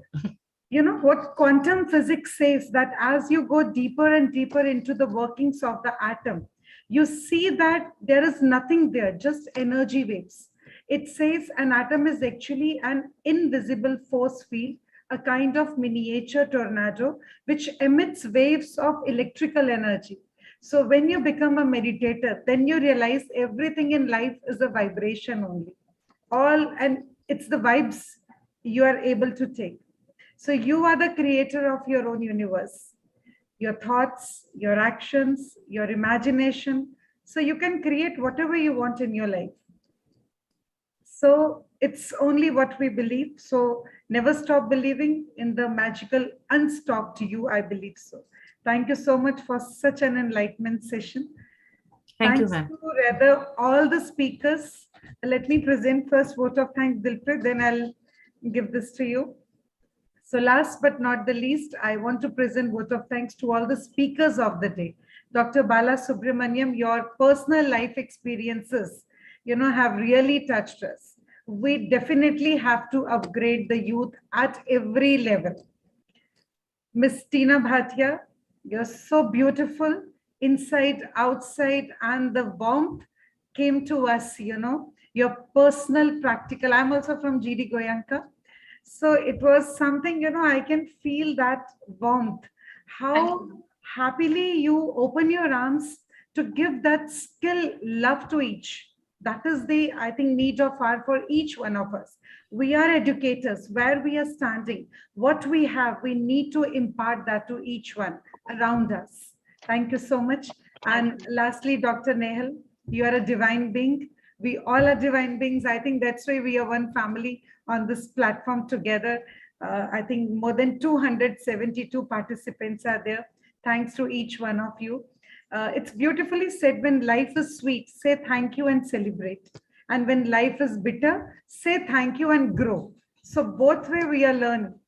I want to pay my gratitude to Chairman Sir, Dr. Sandeep Singamar. Wonderful personality, all-round personality. One must meet him, full of knowledge like a storehouse.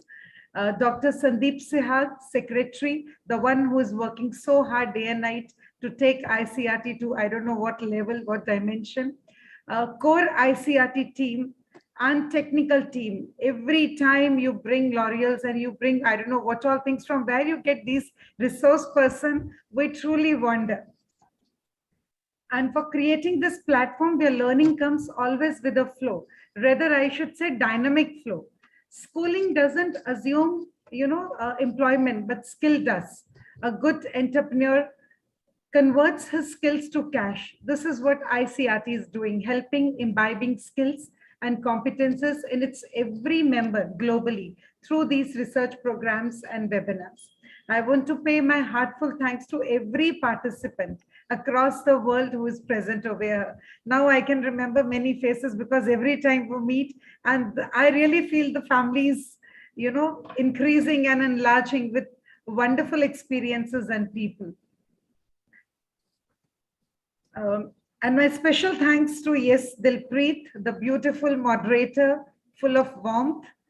Thank you so much. And now we'll be taking the questionnaire, and I'll first hand over this to Dilpreet for final vote of thanks.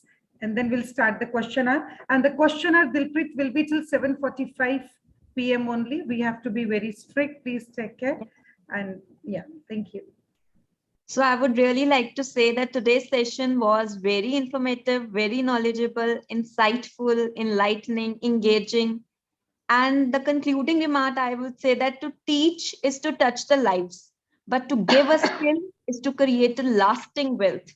So we have to follow our dreams and use our natural born talents and skills to make this world a better place to live in. Also, I am indebted to ICRT for providing me this opportunity to coordinate this international symposium. I'm very grateful. Thank you, Navneet ma'am. Now, question answer session will be conducted till 7:45 as said by ma'am. Dr. Navneet ma'am will take the session. I'll take the first ask your queries. Yeah, without any delay. I'll request the one who wants the question to be there, do kindly write your name. I can see Galaxy M11, the Name is coming back. If we can have your name, precise question, and to which speaker you want to ask that question, so that we can have more questions in this session. Thank you. First question. Hello, ma'am. Can you listen me? Yes, I can hear you. Please. Firstly, I would like to thank you for all ICRT team and this beautiful session and very informative session, ma'am. And so my question is, I want to ask a question. Being a future teacher, what we should take a step to stop to youngster, our students, to consuming drugs and committing crimes? Because we know that there are more challenges, and after the years there are more and more challenges also. How we can face these situations, and because we are a future teachers and we have a responsibility to secure our futures of the nation. I want to ask this answer, Mr. Bala sir. Thank you, ma'am and sir.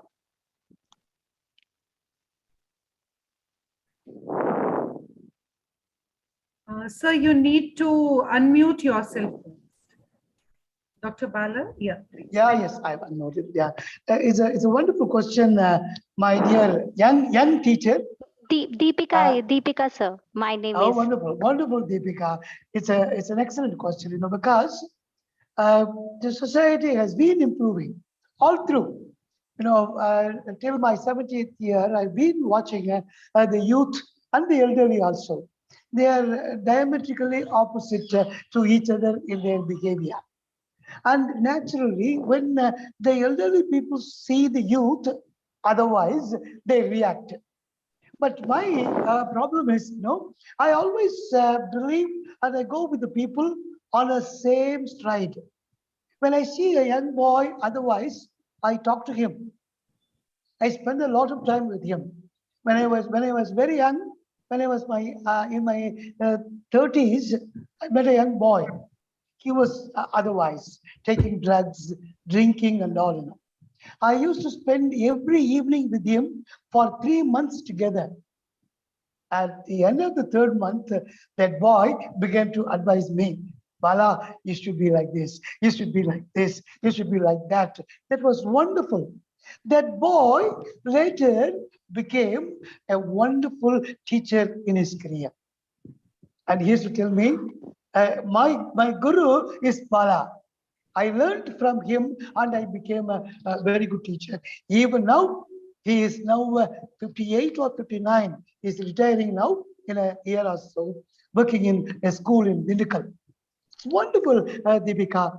You spend time with the children. The youth are wonderful people. The problem is the elderly people neglect the youth. I would say that you spend time with them, talk to them, share your views, ideas, and allow them to speak. That's very important. When they come out beautifully well. You naturally fall in love with such people, and they later become wonderful citizens of the country. And Deepika must be a very good citizen. That's why she has a question like this. Wonderful, wonderful. As a teacher, thank you, sir. Thank you. Spend more time with your students. Okay. I need your blessings and all the teachers also. Sure. God's blessings, my dear child. You will be blessed. Thank you, by sir. God. It was wonderful explanation. You must have connect with your students. Then definitely you can help them. I'll take next question of Dr. Ayobami. Yeah, Dr. Ayobami, please unmute yourself. Your question, please. Thank you, sir. Yes, sir. Please. Hello. Are you? Yeah. The last speaker mentioned sometimes that he does not believe in God, and that statement needs to be moderated because our religion could moderate the child. Dr. Ayobami, your voice is not clear. Are you listening? Can you please write your question in the chat box so that I can read and I can put to the speaker? because the Okay. voice is breaking. Yeah, if you can write. Okay, I will do that. Yeah, please do that. Till then, I'll take the next question. There was more hand raised. Till then, you write your question in the chat box. I'll take up that. Yeah, thank you. I will do that. Thank you.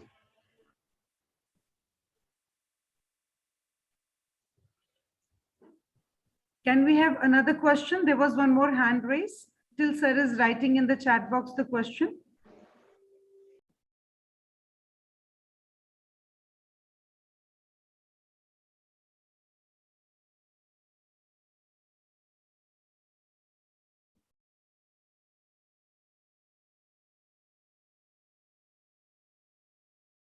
Any other participants wants to ask any question? Can raise their hand.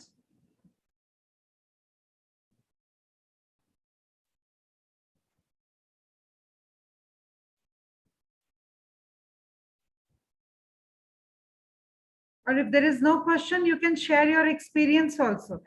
Till sir is writing, there is hand raised of.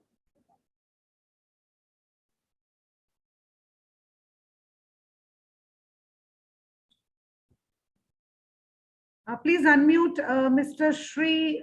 I can only see this much. You can unmute yourself.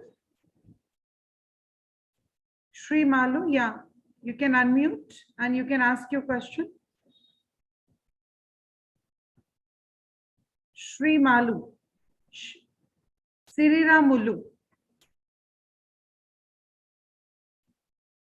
Sirira Mulu, yeah, you can ask your question. Okay.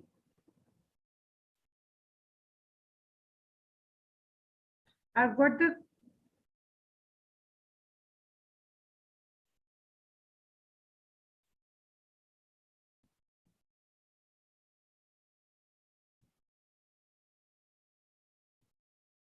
you need to unmute yourself from your side, sir.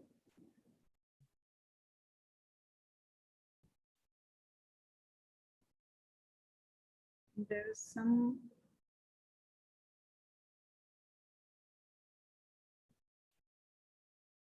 Yeah, you are there. Yes, you can ask. Hello, good evening, all the organizer speakers. Yes, Myself is Dr. Sriramulu. So I am very happy I attended the meeting, the symposium for the first time with the director, sir. We have connected with LinkedIn recently. By looking that, immediately I have registered myself.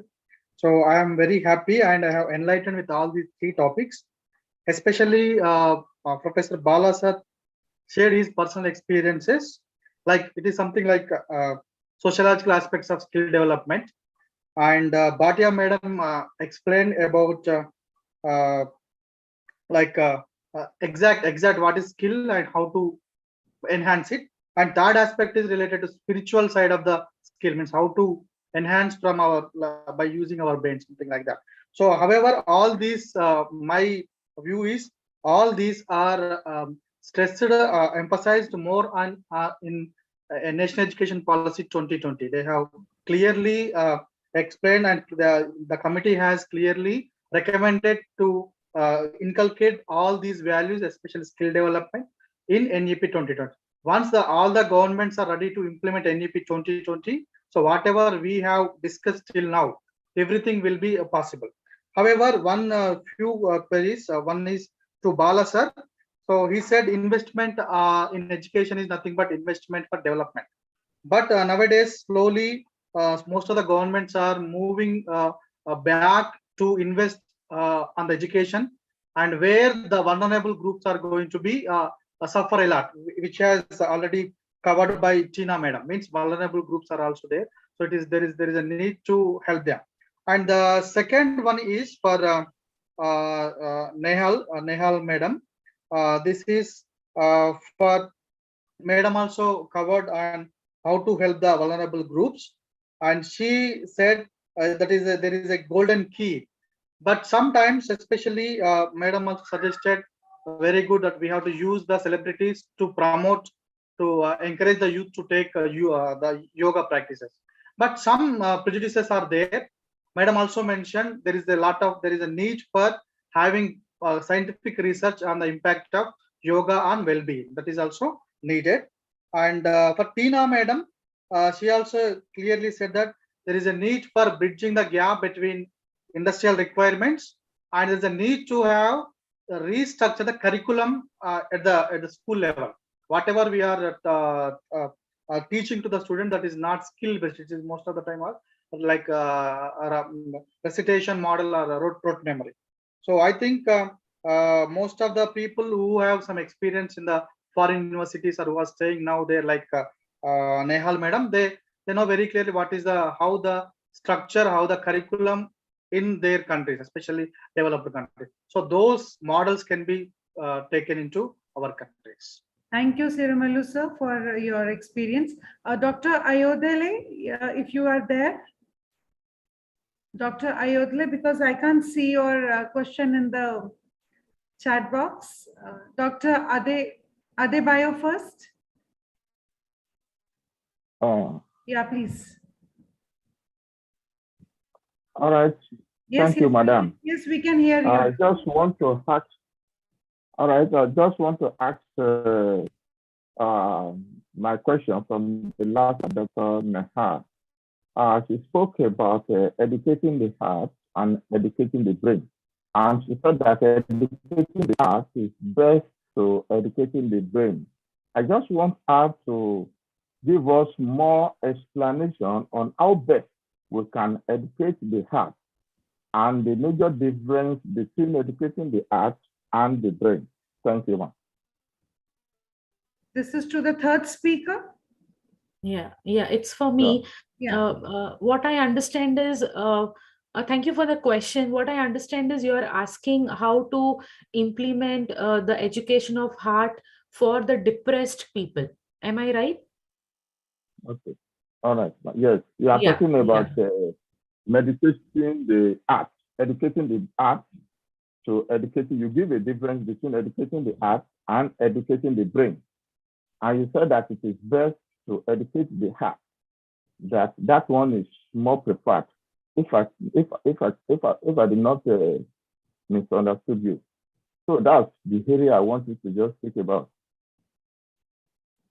Educating the heart and educating the brain. I am able to understand. It is just same what Dr. Jyotsna has asked.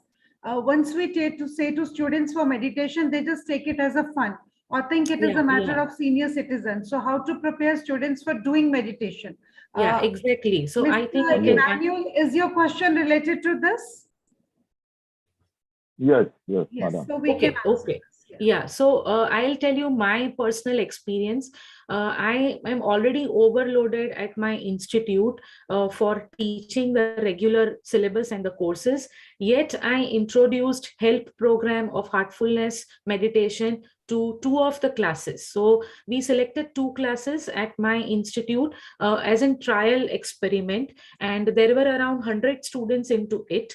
And I would agree with you that this is not easy job and it is failing. Now, why it is failing? I continued it even though I was overloaded, paying no extra amount of time for this particular 1 hour sessions for 2 days. So that adds to my more labor in terms of the workload that I am being given. Still I was continuing. I did it for 1 particular year. But let me tell you the 2 sides of it. Many students don't want to do it. Majority don't want to do it. It's not that easy. Now, why they don't wanted to do it was that it was not in part and parcel of their mainstream education. They consider meditation as something like you are providing an extra tool or an activity, so they don't take it seriously. So that is why in my implementation slide, I told that we have to make it a point that it comes into mainstream through policy. The way NEP 2020 is asking that there has to be some value-based education, same way you have to incorporate meditation into your mainstream. And for that, you don't have to wait for education system to do the work. It should start from home. So why can't we have parents convinced? If parents, they are going to get convinced, and as Tina madam rightly said, that schools are the ideal for imparting the values and the skills. So if they are being taught from the very beginning, these students will consider it and they will take it as a regular routine habits. Once they start experiencing their own benefits through meditation, they are not going to say no. So I could not continue the class because I was not having the support of management. I had no support of any co-faculties with me. There was no monetary aid given to me so that I can bring new good experts to show them other sides of meditation. It was only me who was doing 2 classes. That's not sufficient many a times to attract the students first time when you are doing meditation with them. So for that, you need a lot of other help coming up. There was no good mic and no media instruments available to me, which could actually be enhanced to make their practice more joyful. So these were my issues when I was doing that. But I can tell you presently, I have students from the same batch who have continued meditation. I left that program, it got over. Out of that, there are few students who continued. From that few students, there were some who actually were getting the benefits during lockdown, because I did this program before lockdown. And during the lockdown, they actually used those techniques. They reconnected themselves to what was taught into their college, and they actually directly went to Heartfulness Meditation Center, that we were taught this by the teacher. Can you please help us revive the same technique, because we are facing problem in lockdown? And they actually started utilizing. Out of that, there was one student who picked up meditation. She taught 65 sessions free of cost online during lockdown to people. So see, it can do wonders. We need to have patience, faith, and trust that the system works. But then it is not a single man's job. Everybody has to come together the way we come together in education system.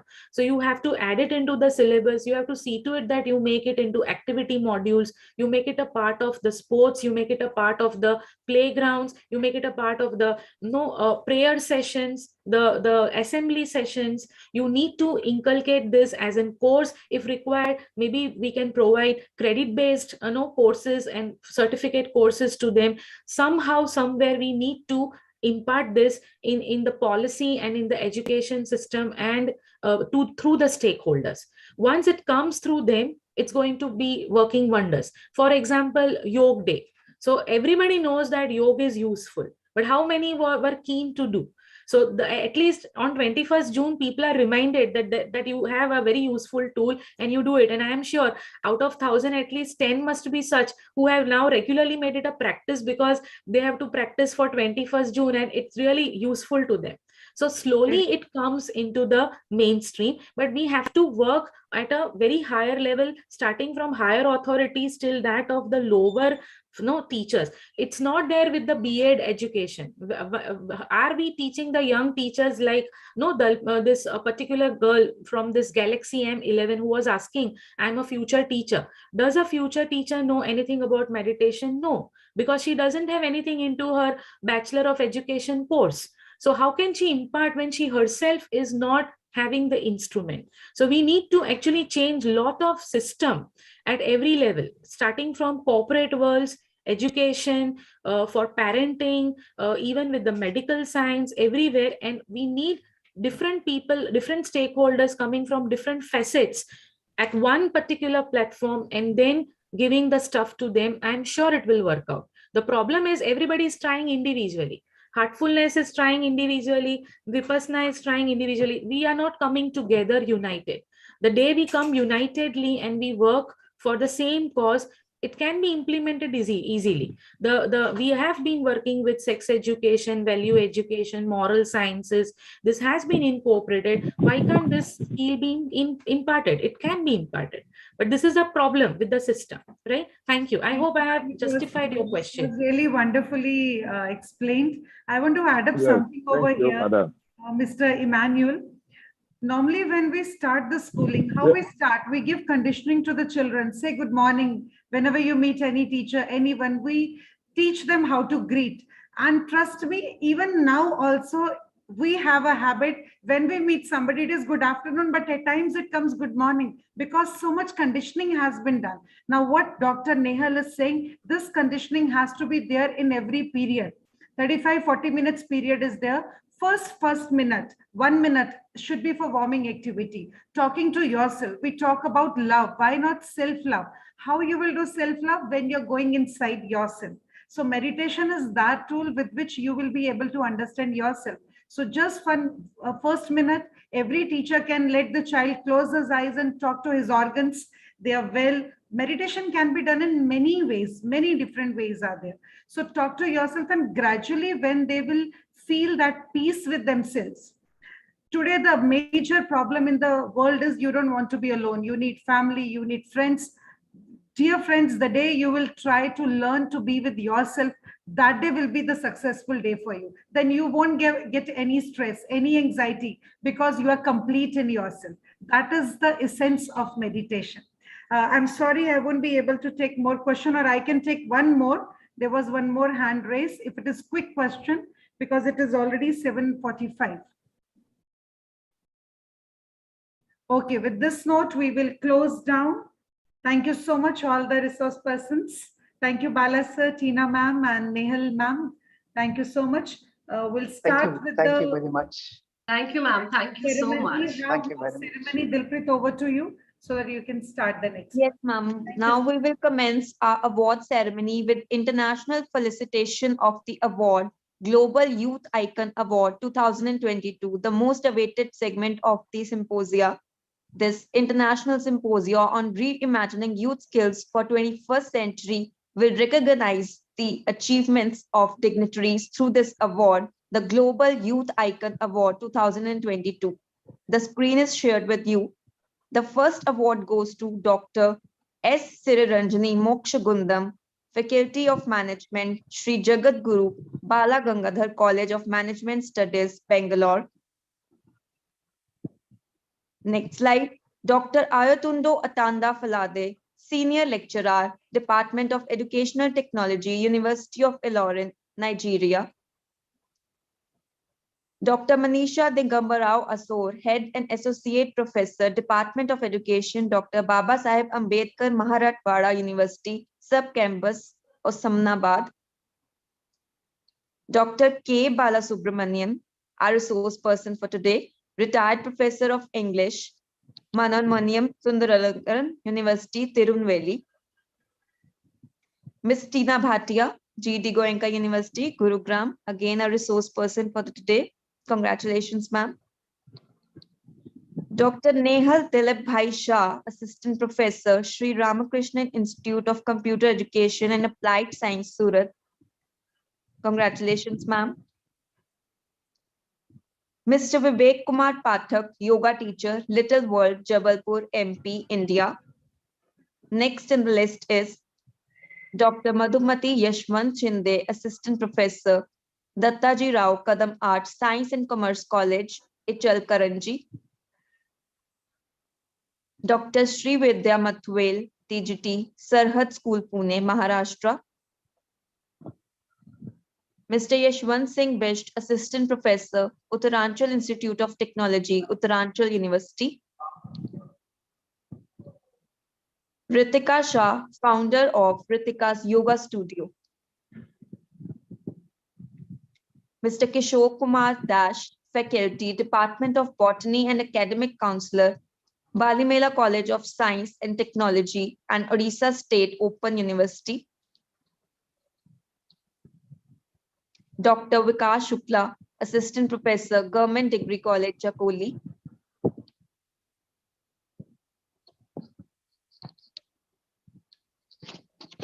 Next on the list is Dr. Alok Sharma, Faculty, Bharatiya Vidya Bhavan Vidya Ashram.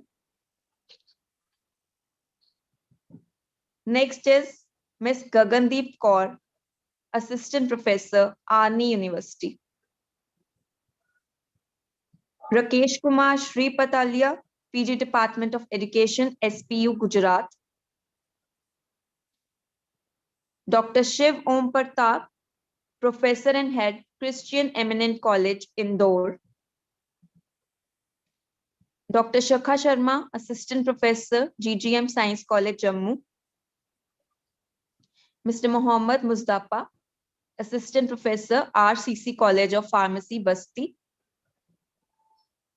Mr. Dennis Jangir, Assistant Professor, Gitanjali Institute of Technical Studies, Udaipur, Rajasthan. Dr. Sukanta Biswas, Associate Professor, West Bengal University of Animal and Fishery Sciences. Dr. Barkha Khurana, Associate Professor, Chandigarh University. Amal Joseph, Henry Baker College, Melukavu. Dr. Priya Darshini, a Senior Lecturer, Chettinad Dental College and Research Institute.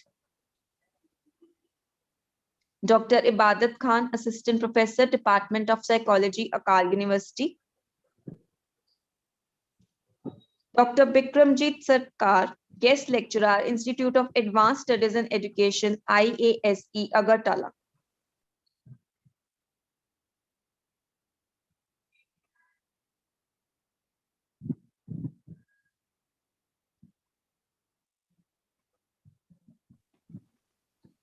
Dr.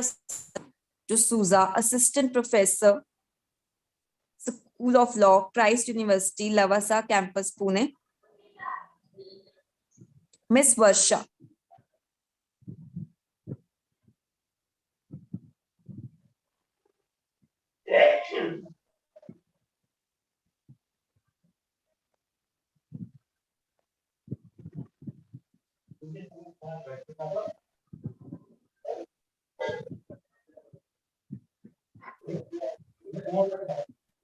To mute, Dilpreet, you need to unmute.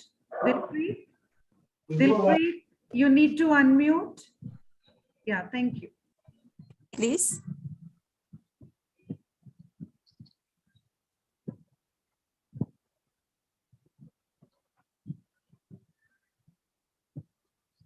Dr. Ashok Kumar Koharia, Assistant Professor, Lovely Professional University, Jalandhar, Punjab.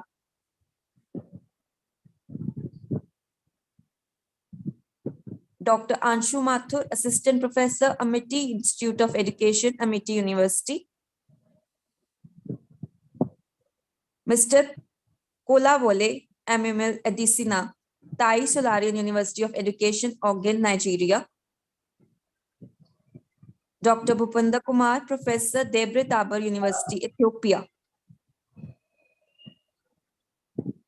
Mr. Omdat Kaushik, Physical Education Teacher, Manav Rachna International School Secondary, Faridabad, Haryana. Mr. Alaba Lawrence Aladejana, Lecturer, Bamidele Olimilia University of Education, Science and Technology, Ekiti State, Nigeria, West Africa. Dr. Ebenezer Idawu Ajay, Senior Lecturer, Osun State University, Nigeria. Dr. Ramya Devi, Assistant Professor, SRM Institute of Science and Technology, Tamil Nadu. Mrs. Yusuf Ashiat Abdul Qadir, Lecturer, University of Ilorin, Nigeria. Dr. Shanmu Gawil Lingathurai, Assistant Professor, Zoology, Adityanar College of Arts and Science, Virpandinanpatnam, Tiruchendur.